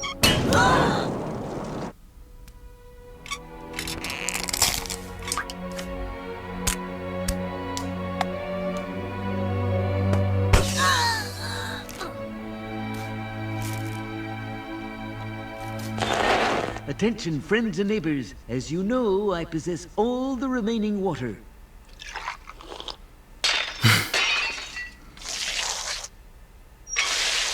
To take your mind off your troubles, I will sponsor a no-holds-barred battle to the death among our cutest children. Makes sense. What sickos want to see ugly kids die? One child from each neighborhood will be selected to compete as their champion. Good luck to you all.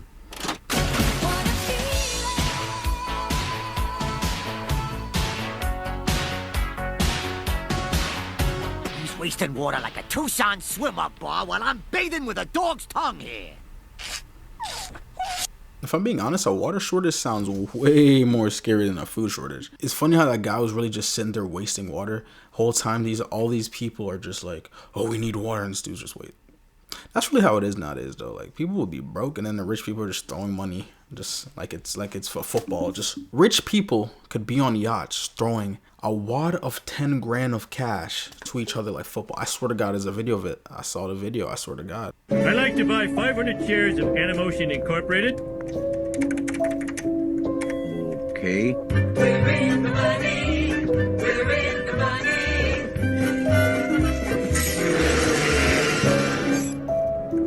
You heard the monkey. Make the trade.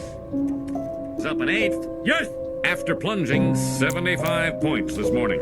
Oh, I hope plunging means up, and 75 means 200. The firm declared super duper bankruptcy. Super duper. We're broke. The country is broke. It's a trick. Dollar bill prank. Practical joke, Luann. It's U.S. dollars. Absolutely worthless. Mama. No.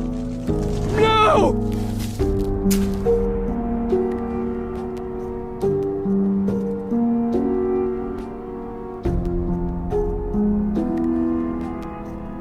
I'll say that prediction is actually like low-key true, because if I'm being real, we're in a recession right now and the US currency is declining in value for the last couple of years, so it could be possible the Messiah or the Dahal Truth. You into a new faith. From now on, you shall be called Christmas Jews. Because when you get down to it, aren't all religions the same? They tell you what to eat, when to pray, how this imperfect clay that we call man can mold itself to resemble the divine.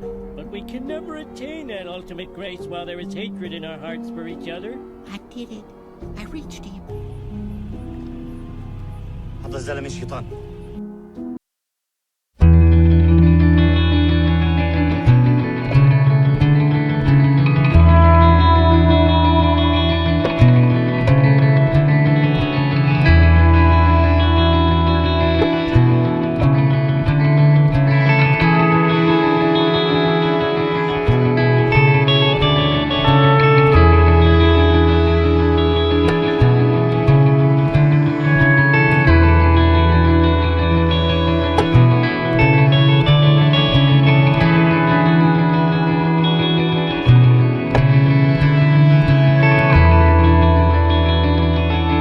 I wouldn't really say that's the 2023 prediction. I could say that's just the Simpsons prediction for the future going past 2023. Some of the 2023 predictions were wrong though, but some were kind of, it's a little strange how the Simpsons world been through what we've been through before we even been through it.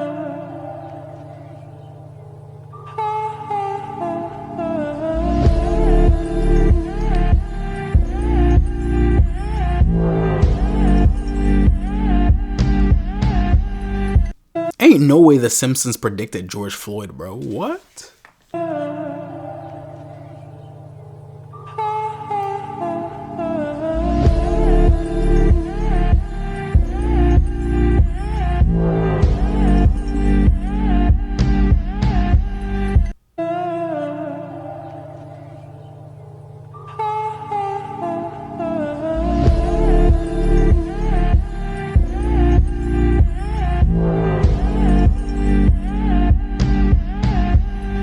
If I'm being honest, the one with Donald Trump, that like the ones where it was like Trump and the guy touching the ball, that is crazy. Like that's the exact picture of these events. That's really, really interesting. That's actually a little bit terrifying. Number 4, let's see what else they predicted.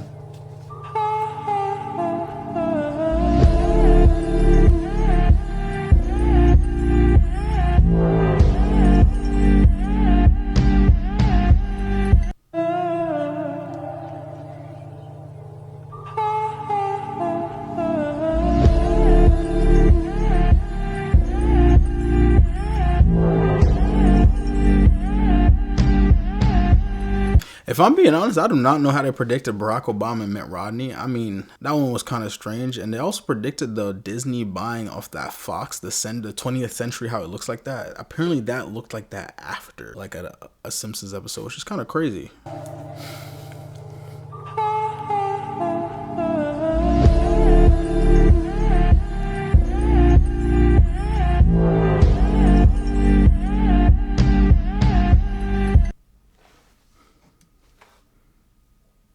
I did also hear about them predicting Kobe's death. That one is also a little bit strange, I'm not gonna lie. Hope Kobe and his daughter rest in peace.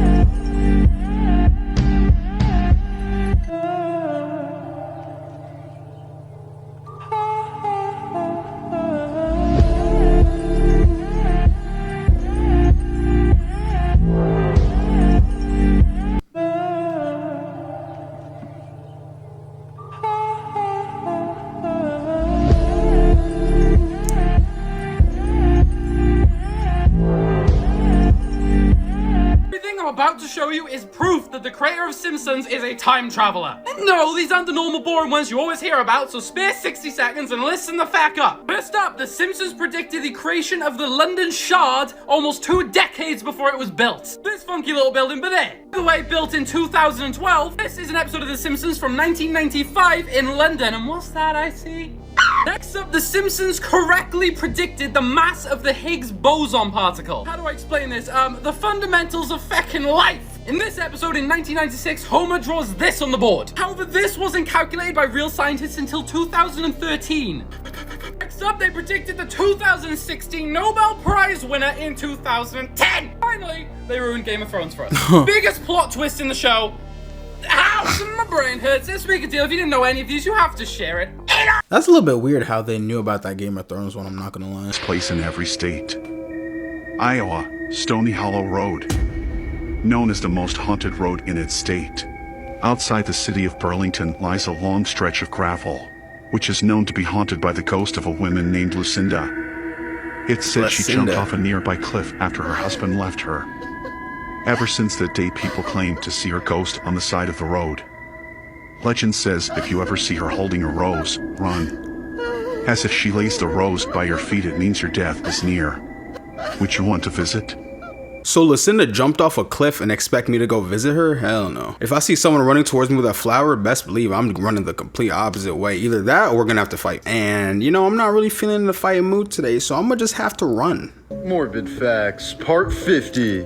Actor Jake Lloyd played young Anakin Skywalker in Star Wars The Phantom Menace. But at the age of 12, he retired from acting permanently due to bullying and destroyed all of his Star Wars memorabilia. Years later, he was diagnosed with paranoid schizophrenia after being involved in a high-speed car chase with police. In a Mexican prison in 2020, two rival drug cartels decided to put their differences aside and play a friendly soccer match.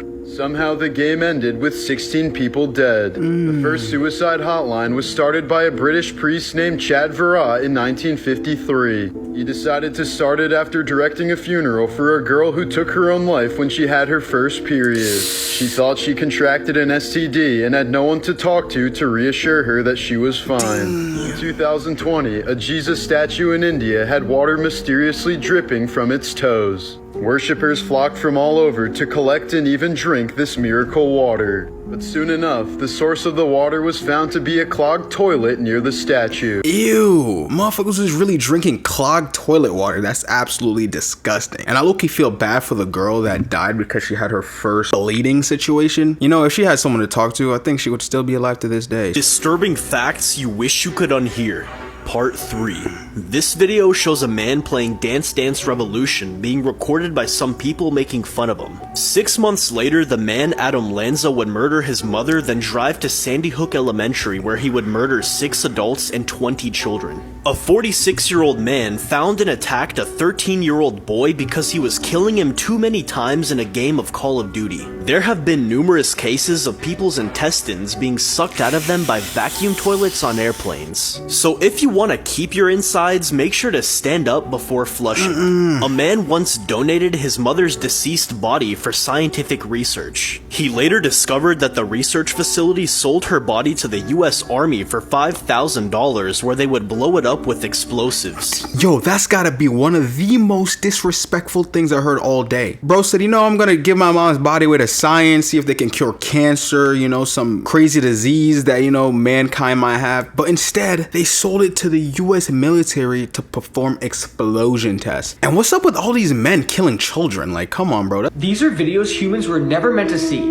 Okay, so we all know about the ancient pyramids in Egypt, but have you ever seen what it looked like from the top? Probably not, but you're about to, and there's just something about it that's extremely unsettling.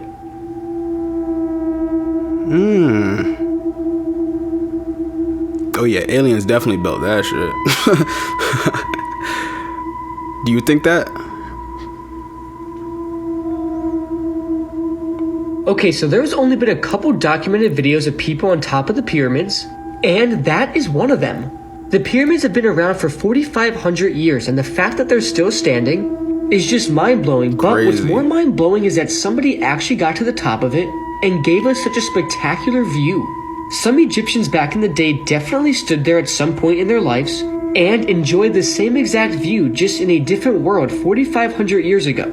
So let me know if you would try and risk it and get to the top of the pyramids, because this person did and got a once-in-a-lifetime view that none of us will ever experience. All right, I got 2 questions for you, right? So, would you climb to the top of a pyramid? Put that down in the comments. But also, do you believe that the pyramids were created by aliens, or do you think that the ancient Egyptians were the ones to actually fully create all the pyramids? I know there's a lot of conspiracies around it. There's a lot of speculations. There's a lot of people like, first of all, aliens actually could not. First of all, the Egyptians, there's no way they could get. So like, what do you think? Put that down in the comments. I specifically want to know your opinion. Japanese yokai, Kamikiri, the barber yokai. Kamikiri are small creatures with a scissor-like beak and has hands like razors. They are small enough to sneak quietly through open windows and doors. The main goal of a Kamikiri is to cut a person's hair off. They will hide under roof tiles and will wait for someone to pass by. Often, the victim is asleep in bed when the Kamikiri attacks. In the olden days, they are feared because having long hair was the only fashion back then. But nowadays, with different hairstyles being popular, they are no longer feared. I mean, I have dreads. They're kind of long, you know what I'm saying? I'm about to take these hoes out soon, I'm not gonna lie. But I don't think he'll cut my hair off though. I'll dead ass like backhand him if he ever try to. I'm sleeping, you know, I just see some shit, I'm like, what? Don't do that. I'm trying to cut my hair. I don't give a that you look like a bird or an alien. Morbid facts. Part 47. Bruce Lee's son Brandon was accidentally killed while filming for The Crow when he was only 28 years old. A prop gun was loaded improperly, causing dummy bullets to fire at him with the same force as live ammunition. Author of Frankenstein, Mary Shelley, is said to have lost her virginity on top of her mother's grave. She also kept her dead husband's heart and carried it around for 30 years until her death in 1851. In 2014, Harvard University discovered that 2 books in their library were bound using human skin. One of the books is called Destinies of the Soul, and inside the author left a note that read, "A book about the human soul deserved to have a human covering." In 2015, a woman claimed that she could smell Parkinson's disease. To test this, doctors gave her 12 shirts to smell and 6 of them were from Parkinson's patients. She correctly identified the 6 shirts but also chose one from the control group. 8 months later, that person was diagnosed with Parkinson's. Damn, imagine being able to smell Parkinson's. That should be crazy. But nah, I'm coming for the girl that freaked on top of her mom's grave. That is crazy. You're bugging. And I don't know what should happen to you, but like, that's crazy, bro. Why would you do that? So I've seen videos that Japan wanted to make real life Pikachus, and they have. Nintendo wanted to take this project. For the past, I'd say 7-8 years, they were extracting DNA from rabbits, hamsters, and eels. And I don't know what's the rate from each, but they made an animal that looks like a Pikachu. No way. It also has the red cheeks, yellow body, and like black ears and like a black nose, black eyes. 5 years later, they have made this Pikachu. Okay, the eel DNA that they extracted is because they wanted to give him zapping powers like Pikachu. Why give electricity, like real electricity? Why are you like weaponizing this shit? They got this. They made this animal. Yeah. And they wanted to test it out. It looks so cute. It's like so innocent, you know? Bro, wallah, it looks exactly like Pikachu, bro. They brought this thing home and they wanted to test it out as a pet in a household. He was so like vulnerable, cute, you know? One day, these people go out, they come back home, their dog is dead. This thing is so territorial, bro. This thing is so violent, and then people are like, if we created Pokemons and we made Pokemons real, yeah, we would be doomed, bro. Yeah, I think as humans, we kind of learned that once we create anything outside of what's already in our planet, there's a high chance that there might be some casualties involved. I like how they all laughed. They're like, yeah, so his dog died. I was like, yo, y'all brave for putting that online, because I know some people will be mad about that. Unless you have dark humor, of course. Not yet, bestie. Also, we're playing the rake today. A real photo of the rake himself that was captured in the woods. Sit on the edge of your bed in a dark room. Rake, I offer you my... If you hear the growling, run. Join the like. If your dog starts acting like this, it may be warning you of an evil presence. A tattoo artist in Sydney, Austin, was woken up at 5:30 a.m. by her dog Coda. Terrible. What exactly did Coda see that caused her to act in such a way? Let me know what you... Damn, Coda was terrified. I mean, that's understandable. If your dog does end up seeing like a spirit or something, maybe they'll act like that. So if you believe that animals can see spirits, put it down in the comments and let me know your experience. Maybe you had like an experience with it. So if that's the case, let me know down in the comments, because I do read my comments. So like, I'll see what you have to say. Breaking news, after more than 50 years, the woman in the box has been identified.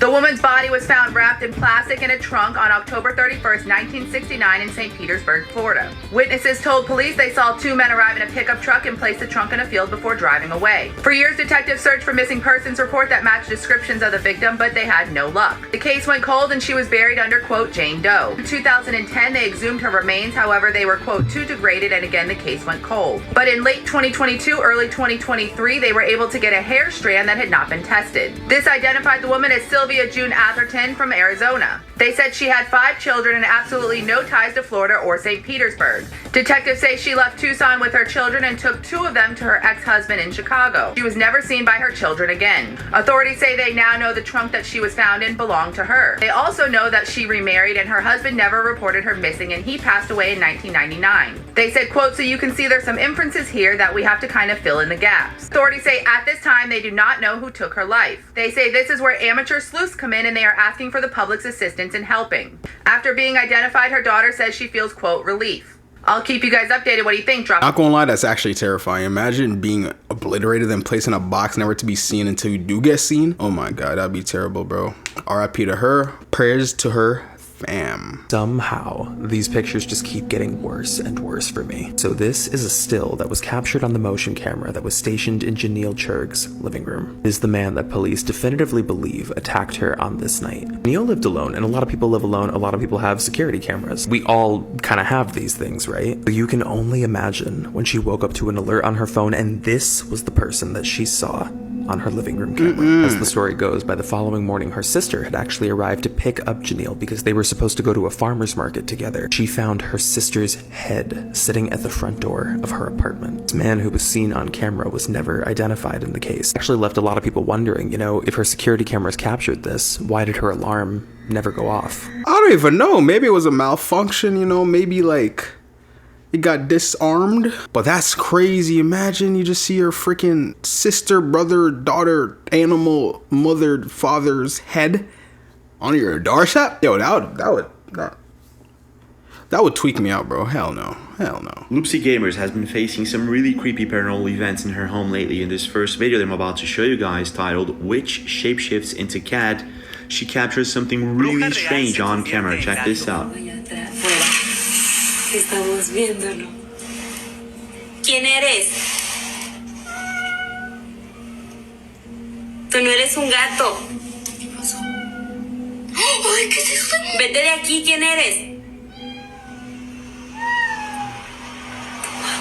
¿Qué es eso? ¿Quién eres? Te estoy grabando, ¿quién eres? ¿Por qué estás aquí en mi casa? ¿Tú no eres un gato? Tú no eres un gato. Te ordeno que te vayas de mi casa. ¡Ay! ¡No manches! ¡No manches! ¿Qué es eso, Regina? Se abrió la puerta. Se abrió la puerta. Se abrió la puerta. ¡Uy, güey! Se abrió la puerta. Vámonos. Strange, isn't it? But it gets stranger. In another video, she's playing heads and tails with her daughter when all of a sudden, this happens. Sarita, Sarita, ¿mi esposo me es infiel? No. ¿Regina tiene novio? Varios. Tal vez. Sarita, ¿alguien me que la Regina envidia? Como porque, ay, Regina, la tiras que sí, la quieres aventar hasta la otra cuadra. Tal vez. Tal vez. ¿Qué pasó? ¿Qué pasó? ¿Qué pasó?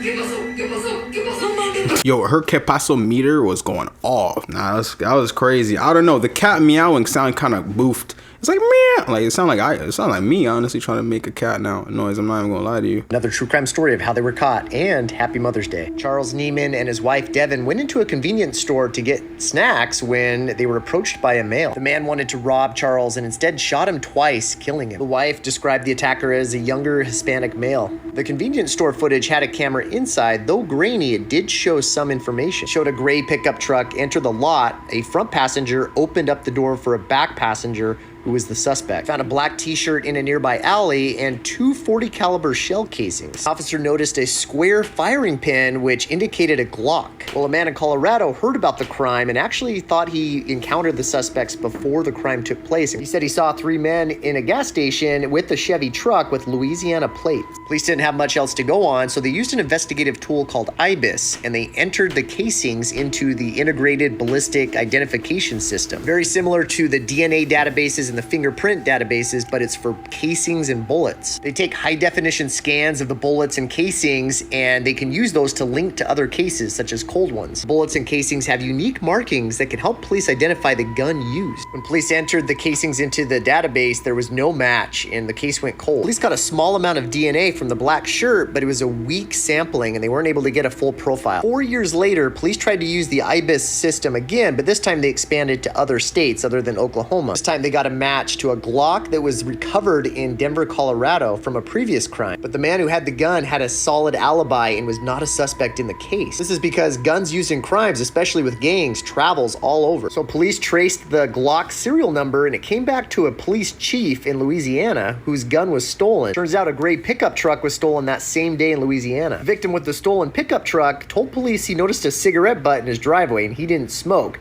So police collected it and they were able to get a DNA hit off of it. DNA came back to a man named Zach Wilson. When police showed him a photo of the victim, he started crying in the fetal position and quickly confessed to the crime. He said he had gone on a multi-state crime spree with his half-brother and a friend. It was his half-brother Timothy D's turn to commit a crime. He robbed the victim, freaked out, and actually shot him out of panic. He said they later fled to Colorado and he tried to sell the gun, but somebody else actually stole it from him. Zach and the friend got 25 and 35 years, but the half-brother who shot the victim got life with the possibility of parole. Casings and a cigarette butt solved this case, and that was how they were caught. Them motherfuckers was level 1 criminals. Straight up. Level 1. So you gonna commit a crime, you know, you weren't planning to kill the dude. Obviously the robbery went wrong. That's what happened to XXXTentacion, a famous artist that lived in Deerfield, Florida. Robbery gone wrong.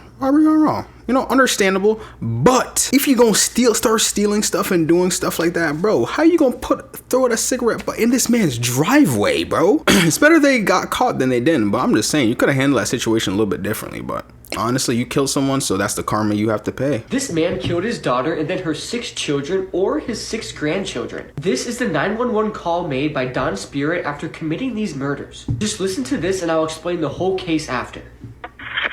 Gilchrist County 911, what's the address of the emergency? Yes, ma'am. I just shot my daughter and shot all my grandkids, and I'll be sitting on my step, and then when you get here, I'm going to shoot myself. What's the address that you're at, sir? 2550 Northwest, 25 Paris, Don Spirit. Every one of them are dead. You said your name is Don Spirit? Yep. All right, Don, what kind of gun do you have? It doesn't matter what kind of gun I got. They're all dead, and then when you get here, I'll shoot myself, and then you figure out what kind of gun it is. Damn. How long did this happen, Don? I don't want to hear it, man. I'm done with every thing. Just bring them out here, that's all. We got all the kids are dead in the house. Okay, how many people? 6 kids, 1 adult. Don Spirit was the father of Sarah Spirit, who had 6 children of her own. Don then murdered his daughter Sarah and his 6 grandchildren, including the youngest being a baby. He was very manipulative and abusive, and he eventually just exploded. He shot all the members of the family, and the baby's cause of death is still unknown to society, which is very disturbing. And the crazy thing is, he already killed his son years prior, but it was ruled an accident. Bro, what's good with these grown men eliminating children? That to me just gets me mad, because these kids are innocent, you know, their brains have no clue what the hell is going on. They're just like, oh, hi, dad. Pow! Gone! No matter what, he's going to either be gone in prison or dead. Wonder what happened to that guy though. Man being haunted by werewolves like every single episode, I swear to God. Just saw somebody up here, and it's the scariest I'm shit never I've coming ever back seen, to dude. this theater. I was just down here, and I was back down there in that fucking corner right there, and I literally just like can't. What the fuck?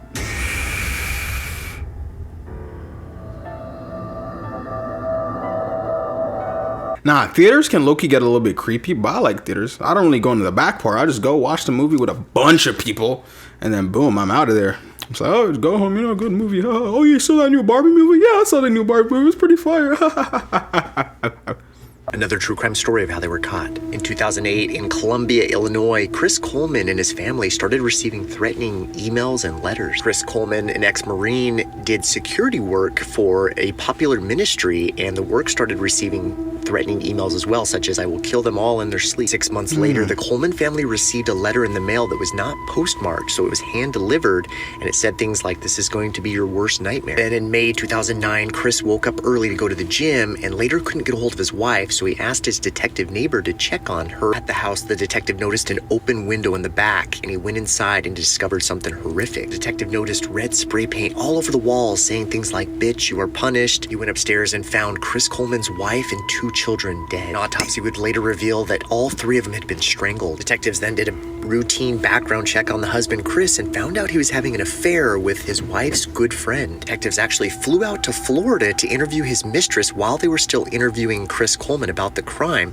but the mistress didn't give much information. Police had collected samples of the spray paint and learned exactly what type of spray paint it was, the brand, the make. Digging into Chris's financials, they learned he'd actually purchased the same spray paint on his credit card months earlier. An autopsy had also showed that all 3 victims had rigor mortis, which is the stiffening of the muscles, which generally takes place around 2 hours after someone stops breathing. This was a red flag for detectives because Chris said he went to the gym, and an hour later, all 3 victims were found in rigor mortis, and this conflicted with his timeline. Forensics believed the time of death to be at about 3 in the morning, which means Chris would have been home at the time. Then detectives did what's called a KQ analysis, where they looked at writing samples from Chris and also from the threatening messages. Detectives found out that Chris would often put the apostrophes in the wrong place, and the threatening messages did the same thing. They learned Chris spelled the word opportunity wrong, and he put words together such as good times instead of separating them. Police believe Chris did not want to get fired from his ministry job for committing adultery, and that the only option was to kill his family so he could start a new life with his mistress. CEO of where Chris worked also said that he hadn't missed work in 11 years and called in sick the day before the murder. He was also seen on a neighbor's camera playing catch with his sons the day before the crime and had been planning this for at least 6 months. Police believe the mistress was not involved and she was not charged, but Chris would get life in prison, and that was how he was caught. Honestly, bro deserved life in prison. This is the 4th story of just hurting kids. Like, what did the kids do, bro? Like, come on, bro. Bro really wanted to end his beautiful family just to start another family with someone that's probably gonna cheat and leave him anyways. So, like, bro, what are you doing? Kept hearing noises while working in an abandoned facility, but he would soon find out going there was a mistake. A plumber named Corbin Finn was called in to fix a leak at an urgent care facility near north of Houston. Strange enough, the place has been recently abandoned for unknown reasons. As Corbin made his way down the empty halls to find the source of the leak, something hiding in the building made itself known to him.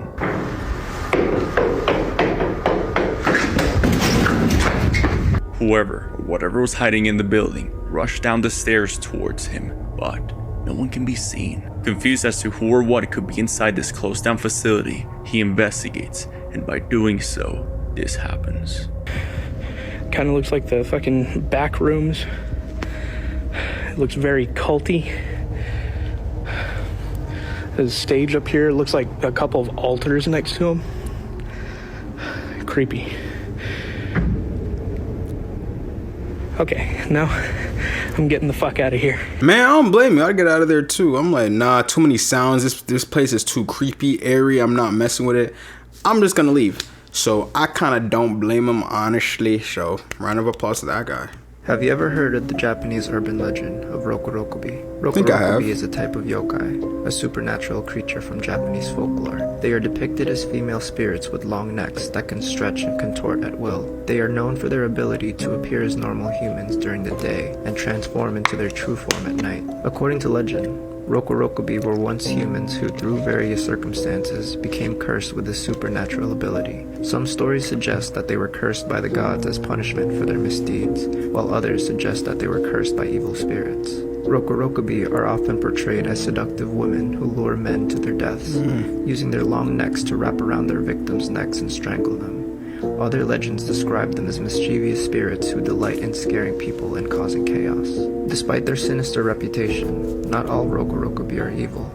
Some stories depict them as victims of their curse, longing to be freed from their supernatural affliction. Others show them as helpful spirits who aid humans in their time of need. Now, that's gotta be like one of the best ways to catch a male. I'm not gonna lie, male trap. A seductive, beautiful Japanese woman telling me to come in her house. I might get my neck choked out, no gap.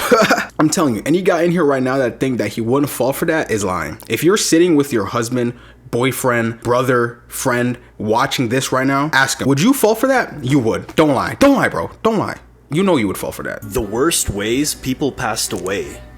Part 2. This is Hugo Abalos. In 2013, he was working his factory job just like any other day, but little did anyone know is that something would go terribly wrong. He was operating a meat blender, but suddenly he lost balance, falling face first into it, dying instantly. This photo shows a Chinese college student named Deng just before going on a trip to the top of a mountain. While at the top, she was taking selfies, but suddenly she lost balance, tripping over a metal railing, plummeting to her death. In 2008, a Chinese zookeeper was tending to the crocodiles as usual, but little did anyone know is that something would go horribly wrong. One of the crocodiles got a bit too close and bit him. Suddenly, 4 more joined in. This would ultimately lead to his death. My boy got gang hit by all those crocodiles. I'm not gonna lie, I was thinking about the human meat grinder one, and it low-key had me thinking, like, if a human fell in there, obviously meat would come out, right? But like, does that mean there's a chance that some of the meat that we eat might be human meat? I don't know, maybe they shut it down or like, nah, so I'm probably wrong, honestly. What do you think? Put it down in the comments. What do you think? Alright guys, let's talk about these timeout dolls. Behind me is a timeout doll. These were used way back in the day, over 30-40 years ago. Usually someone's grandparents would have this, and if the kid was misbehaving, they'd be like, look at the doll, that's gonna be you soon. Or they would put this doll in timeout with the kid, which is even weirder. A lot of the newer generation who got the timeout dolls do not like them for obvious reasons. These things are so creepy. This is the front of the timeout doll. It literally has no face. This is even more unsettling when you consider the fact that a lot of people claim that these things would run around the house and move.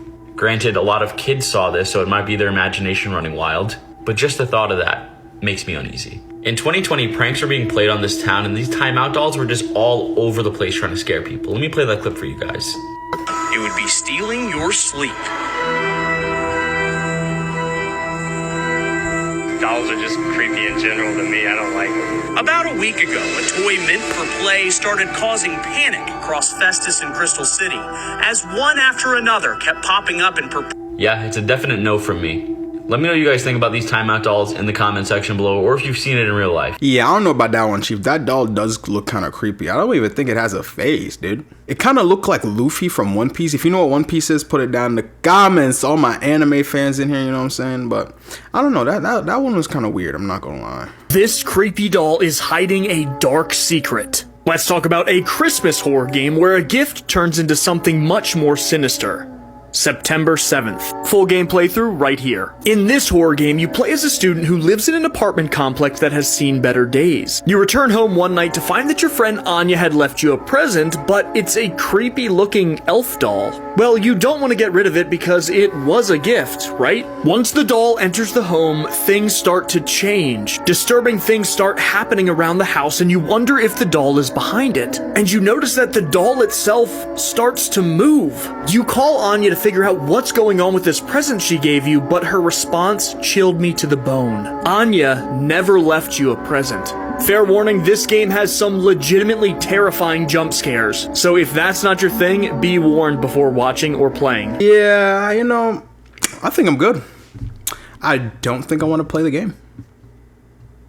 Megalodon is still living at the bottom of the Mariana Trench. We know that this massive beast went extinct about 3.6 million years ago, but recently a picture went viral on the internet. Researchers were studying the South Atlantic Ocean's dark bloom when they took this image from a NASA satellite near Sao Paulo. When they zoomed into it, they got this. It supposedly seems like a shark, and if we compare it to this photo of 40 feet school buses taken at the same resolution, the shark is approximately 2 buses in length and is said to be a 70 feet long shark. Can this really be the Megalodon? And now you know that. How they know it wasn't a whale though? I feel like if a whale could turn into a shark, like I'm talking like the blue whale, like the big blue whale, like I feel like if a big blue whale could turn into a shark, then they would say it's a Megalodon, you know what I'm saying? I don't know, maybe the Megalodon is still here, who knows? If you think it's still here, put it down in the comments. This is fun. If you ever smell flowers randomly in the house and there's no flowers around you, that's a sign a spirit is coming to visit you. No. Check this out. So me and my mom, we were washing dishes, right? Yeah. Now, our soap does not smell like flowers. Me and her were like doing dishes, we're laughing, like having a great time.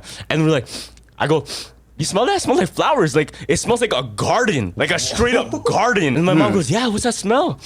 My mom's face goes like this. I'm like, what? She goes, they say when you smell flowers, it's someone that passed. Yeah? Like a relative to you or random? It has something to do with, you know how at a funeral, what do you give the body? Flowers. Give the body flowers. Yeah. That's the last thing that they're with. And my mom, right away, she went and called my Lola.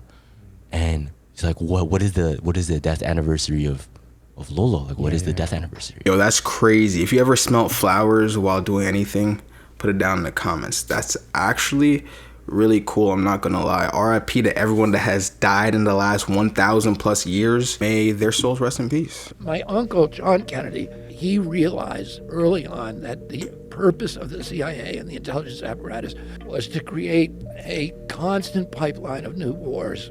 Eisenhower, who was the outgoing president, gave what is probably the most important speech in American history, which was, where he warned against the military-industrial complex. I was at my uncle's inauguration. I was in Washington that day, a 6-year-old boy. And 2 months later, the military and intelligence came to him and said, we got to invade Cuba. And he was like, I'm not going to Cuba, and I'm not going to let the military. And they said, well, we got all these Cubans trained, and they're going to go attack Castro.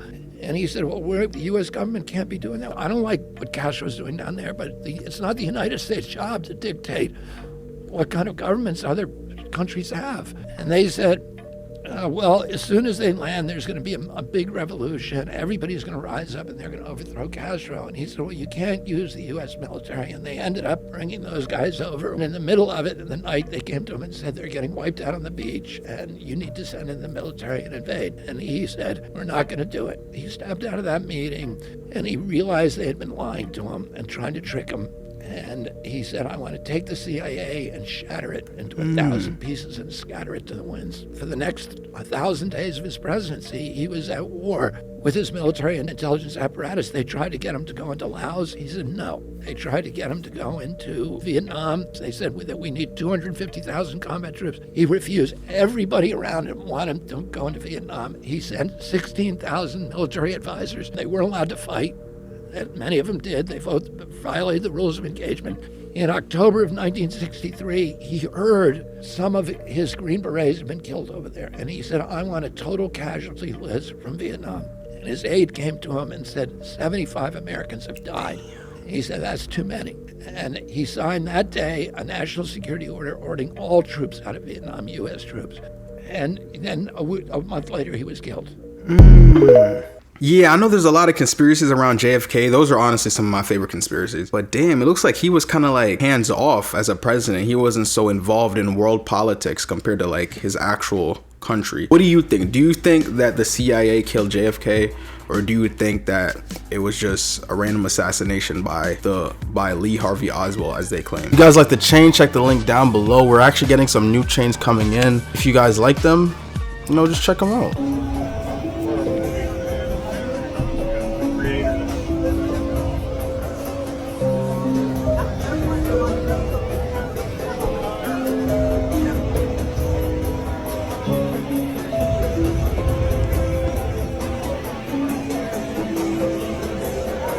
This is insane. The Chargers robots that they're seasoning. Look at how weird these are. Wow.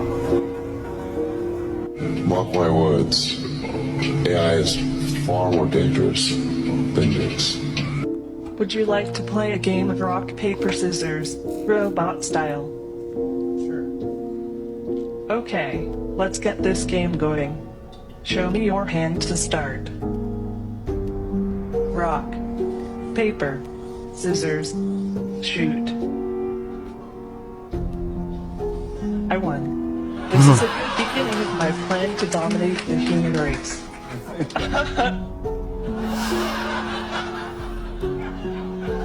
Now that's actually really strange, but with the first clip I was looking at it, is like, are those just humans dressed like robots, or are those actually robots? But I did some further research and it was actually just people dressed as robots. But I still do think that AI has the ability to take over, because if you really think about it, we as humans, we're only like really the top apex predator because of our knowledge. That's just my thoughts. What's your thoughts on AI? Put it down in the comments. Can you see anything? Nothing yet. Red door, yellow door, any other color? Wait. I'm in the woods. Okay. Keep walking. It's a dark and narrow path. Okay, keep walking. The road is gravel, but it's in the middle of the woods.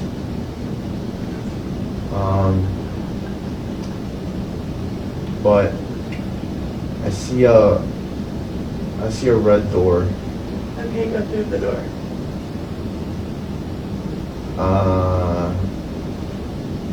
All I see is a couch and some red pillows. And I see a drop of blood. Where's the drop of blood? On the couch. Okay. What else do you see? Nothing. Okay, and walk out of the room, I guess. I'm walking back to the hallway, or the forest.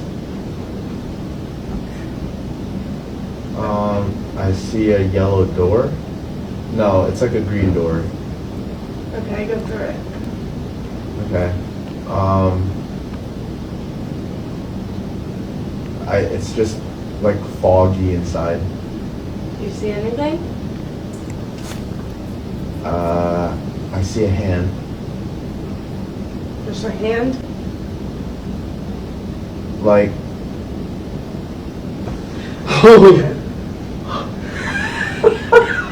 What just happened? What the fuck? The hand came out of the ball controller. No, I swear to God. Nah, playing those games are mad risky, bro. Like, you gotta really think about it. Like, you don't know what you're getting yourself into. Sounds like bro was just in different dimensions. This man's haunted by something that mimics his own voice. A man who moved into a new house has been documenting a series of hauntings of something that's been trying to lure him out of his room in the middle of the night. One night at 3 a.m., while alone in the house, he begins to hear his own voice coming from the other room. Tá acontecendo de novo.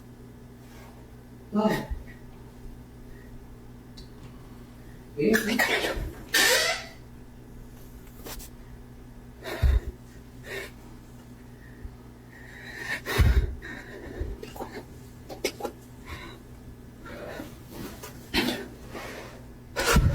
After finding no one, he closes the door, but as he's making his way back to his room, this happens.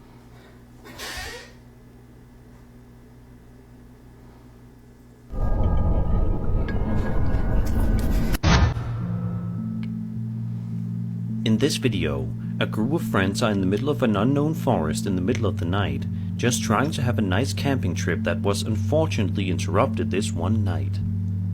At the start of this clip, the man recording can audibly be heard freaking out about something that he just saw, and his friends also seem to be quite on edge by something. Take a look. That was a child screaming. Or like a woman or something. That was a female screaming. Phil?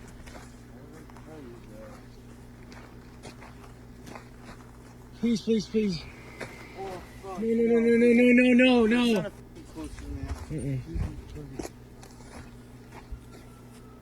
Oh my God, Phil, it sounds like someone's being raped. A terrifying scream can be heard coming from somewhere in the distance. This whole video gives off huge Blair Witch Project vibes. This second video features a bit more of the screaming, and a weird stick figure can be seen in the forest as well. Phil, that sounds like some scary movie shit. Dude, I have the biggest revolver ever, dude.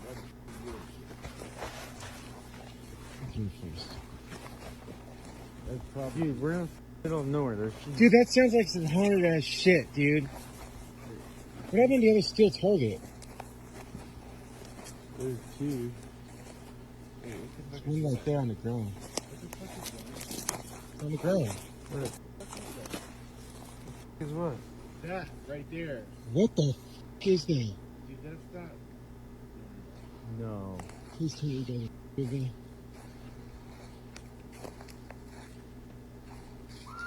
Oh! No!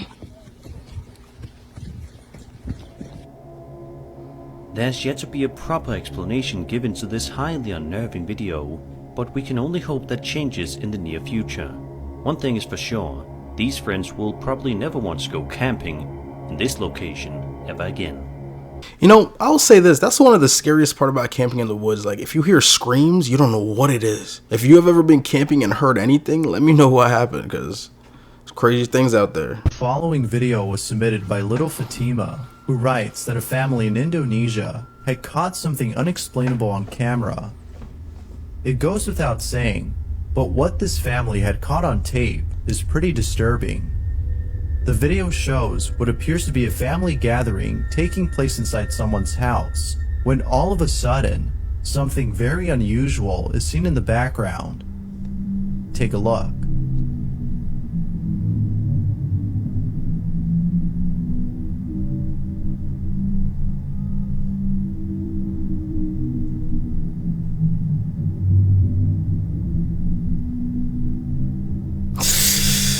No.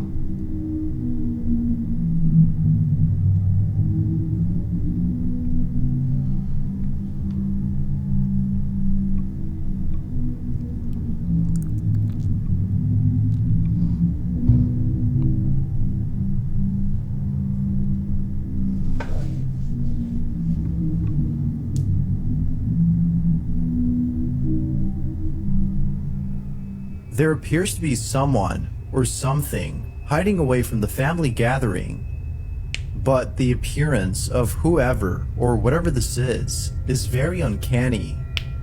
Now, it could be that someone's reflection is being shown in the footage, but upon closer examination, the figure doesn't appear to be anyone's reflection. If that's not creepy, then I don't know what is. As always, you're more than welcome to share your thoughts on this footage. What exactly had been caught on camera? Not gonna lie, that was one of the weirder clips I've seen, but I definitely don't think that's a reflection. Like, you can see how it looks. It looks like an alien almost, like E.T. Like, you ever watch that movie E.T.? Yeah, it looks like that dude. Who has been experiencing some paranormal activity for quite some time. From objects moving by themselves, shadow figure sightings around the house, and many more. It has gotten to the point where Mario doesn't know what to do anymore. He has tried calling priests to come and exorcise whatever evil presence lies within his house, but they didn't believe him. So one day, he decided to record these events for proof, and this is what he captured. 5 de la tarde, en mi casa, veo la cámara, llaman, no hay nadie.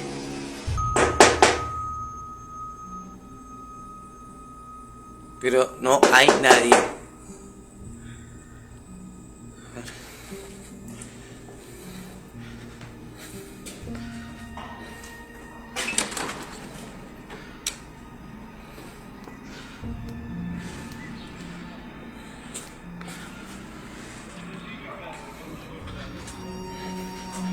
No hay nadie.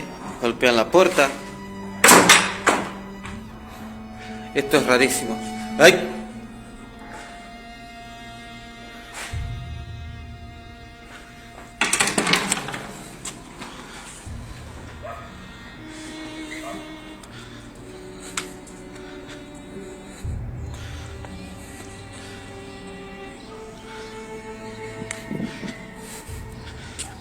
Rarísimo.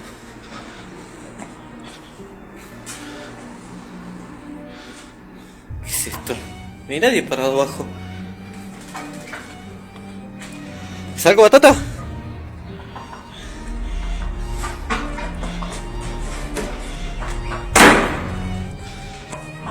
Estoy en pedo y hay alguien ahí. ¿Qué carajo es esto? ¿Qué está ahí? ¿Ay? After checking that there was no one outside, he noticed that there was a shadow in the window that looked like a person. Mario states that there was nothing on the other side that could have caused this shadow. And to make things worse, the bike pump right in front of it fell off the chair all on its own. I hope we'll get to see more footage from Mario soon. But just what do you guys think of this? Is this house really haunted? Or is it just a simple ruse? You judge.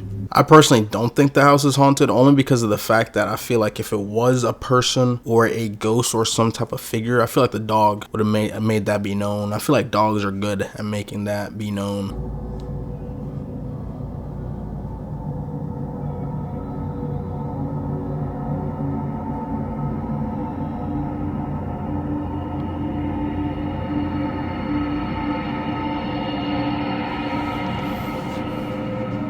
She kept waking up to strange noises in her house, but one night she finally found it.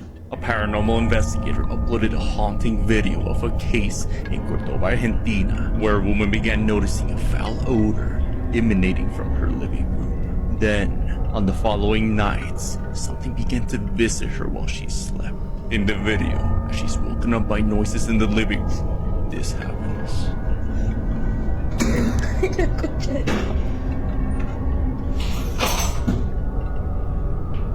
¿Quién sos?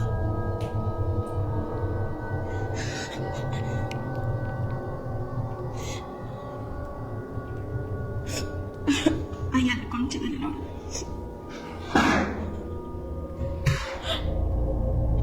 Ay, no. But as she goes to investigate, whatever's haunting her house decides to trap her in darkness. You know what? If I was her, I'd be so mad. I'm like, bro, you didn't even come to touch me. You didn't even come to like do anything to me. You just came to trash my house. Like, you literally just came just to mess up my house. I'd be so mad. I'm like, come on, bro. Baby blue. Blue baby. Baby blue. Blue baby. Baby blue. Blue baby. Baby blue. Blue baby. Baby blue. Blue baby. Baby blue. Blue baby. Baby blue. Blue baby.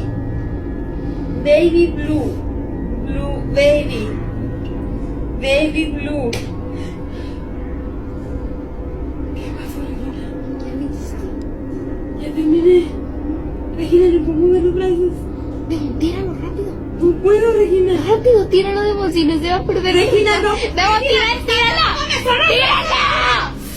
Oh nah, that was weird, but I did some research into what that was, and it was actually saying that Blue Baby Blue is an urban legend about a strange game that kids play in bathrooms. If you perform the ritual, they say an evil, ghostly infant will appear in your arms. This urban legend is related to the myth of Bloody Mary. So that means it's pretty similar to Bloody Mary, just like a different type of game that kids would play. In my opinion, I don't know why people be playing games like that, but hey, it's beyond me. If you see this, don't go near it. A creepy video was submitted to These Dark Adventures, where a mother's arriving home with her son, when suddenly, the kid notices a man hiding in the woods, watching them.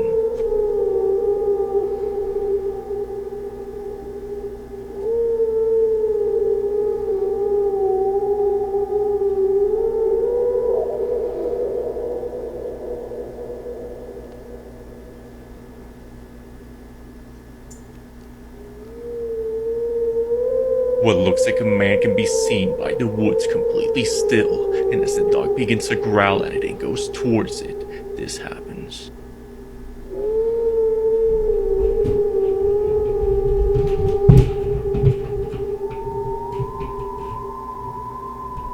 After getting closer to it, the dog stops and freezes in place. Could this be a skinwalker trying to lure this family? Like I said a couple minutes ago, I do think dogs have a strong sense of spirituals or just anything in the vicinity. So for all we know, could have been a skinwalker. This video is super freaky. Watch behind the little kid.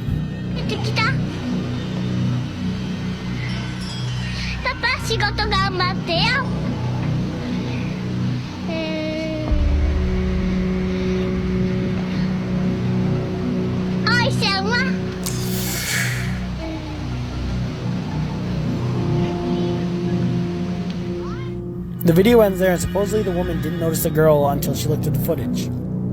I'll play it one more time, but let me know what you think it is in the comments and if you think it's real.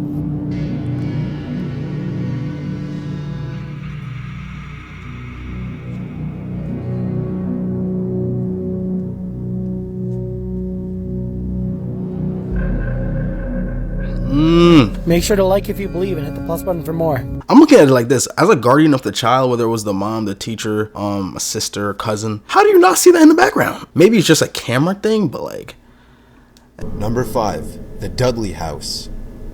Gideon Dudley settled in this house in 1747 on land that was once a Mohawk Indian tribal ground. The surrounding forest was named Dark Entry. Many people are said to have vanished into the forest, while many others who have lived in there have gone insane. People who visit the forest today claim to hear screams coming from deeper in the forest. Visitors to the area have even had the sensation of being pushed by unseen hands, scratched, and witnessed orbs. An anonymous person who got close to the house claimed to have heard manic banging on one of the windows from the inside. He couldn't see who or what it was, as the blinds on the other side were down. However, he could see the blinds being pressed into the window with each bang.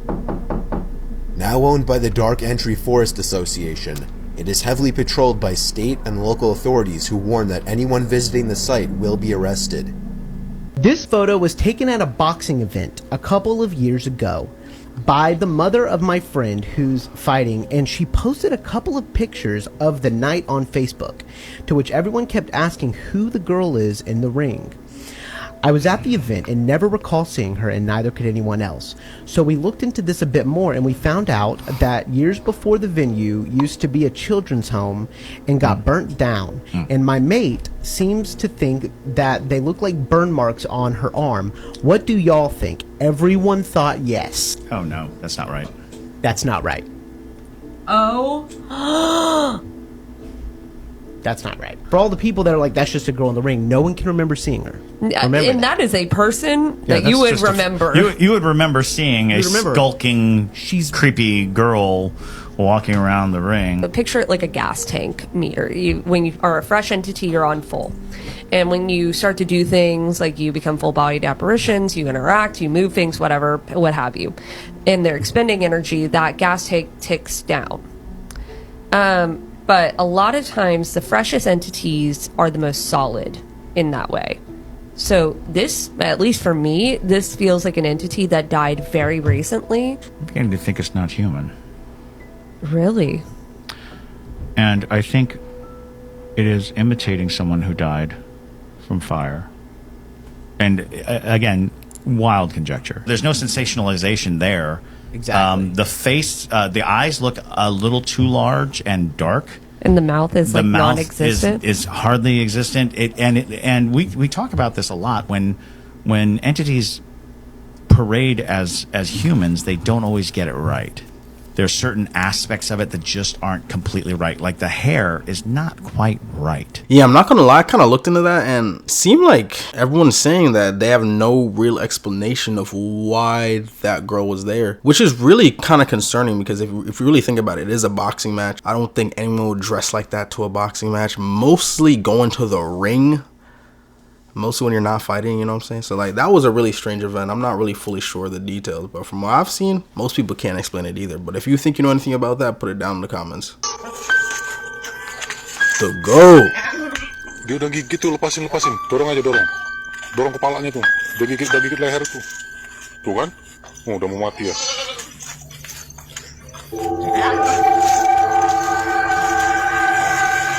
Gitu. What's that?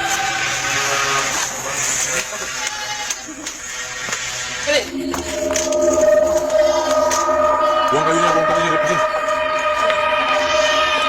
Awas gigitnya, hati-hati. Awas. Lepas. Awas. Awas. Mana tadi? Ambil kayu, gebukin pakai kayu aja. Tuh. Lari. Mana? Oh, ini. Nih. Kejar nih.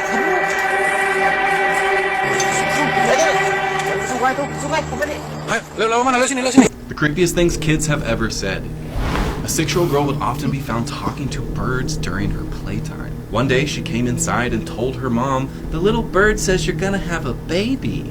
At first, laughing it off as just her daughter's sweet imagination, the mother then found out a week later that she was actually and unexpectedly pregnant.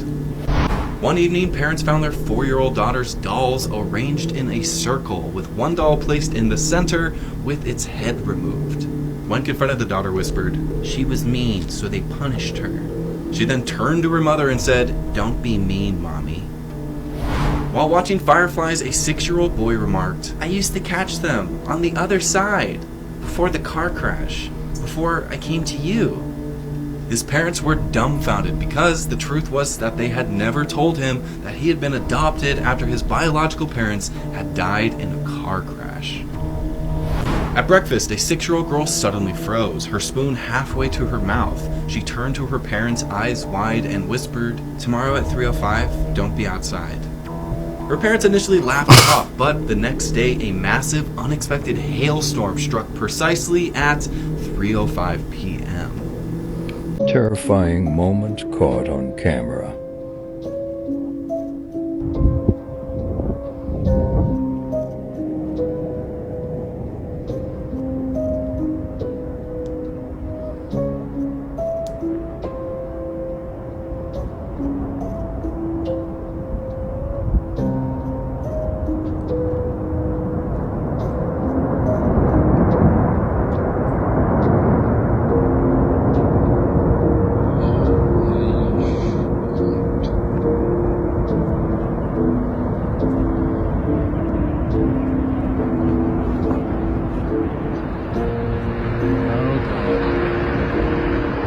Oh dear God.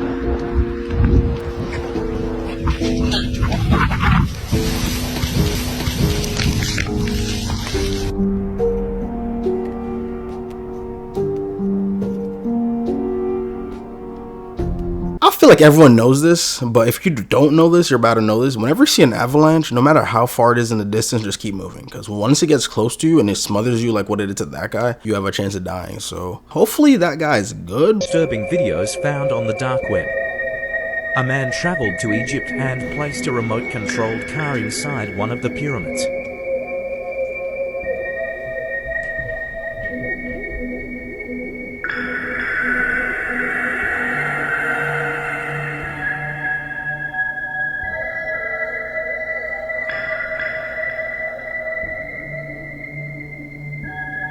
The original poster claimed to have found something the government would want to keep a secret. He also wanted to be paid $5 million for the rest of the footage to be revealed, but it never did.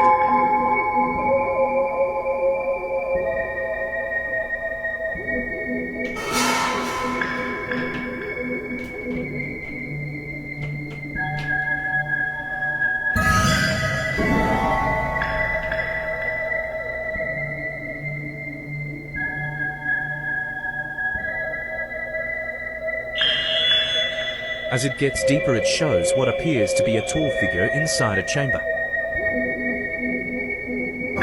I'm not gonna lie, the pyramids always have some weird things going on around them. I don't know really what's up with the pyramids. A lot of people think aliens built the pyramids. A lot of people think that the pyramids were built by slaves in Egypt. But whoever built the pyramids, all I know is that there is always some weird phenomenons going on around that area. The following image was submitted by Victorious_Secret. who writes, "This is a photo my mom took while we were on a trip to Costa Rica in 2017. Later on in the trip, I looked back at the pictures we took and stumbled across this one. I freaked out when I saw it. I didn't remember seeing that thing in the left corner of the photo. I was terrified for the rest of the trip."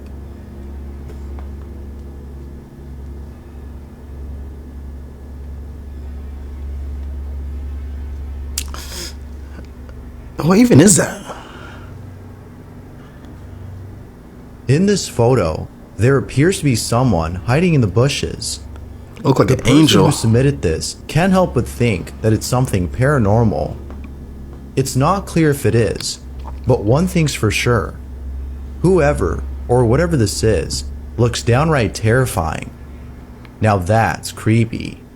Talking about looking like angels, they actually say angels do not look like how we describe angels. They say angels look creepy as hell. I'm gonna pop up a picture right here. Like, look at that. Like, tell me if you did not see this. Let's say it just comes down and was like, "Hey, don't fear me. I'm here to tell you some great news." You wouldn't look at that like, what the?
So I appreciate all the support of people telling me what I should do. I tried to say,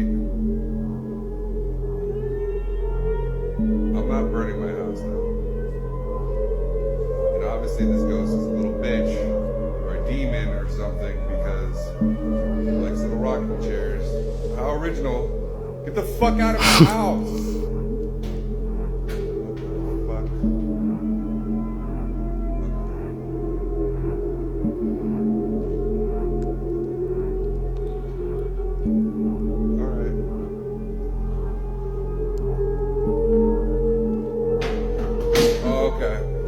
Nah, that was funny. It was like, how original. The rocking chair, the falling objects, right? Like, bro, what you here for? Like, stop destroying my house. But anyways, if you like this video, please like the video. Remember that these chains are also free. So if you like chains like these, check the link down in the description. But anyway, subscribe, like the video. Thank you for watching. Peace out.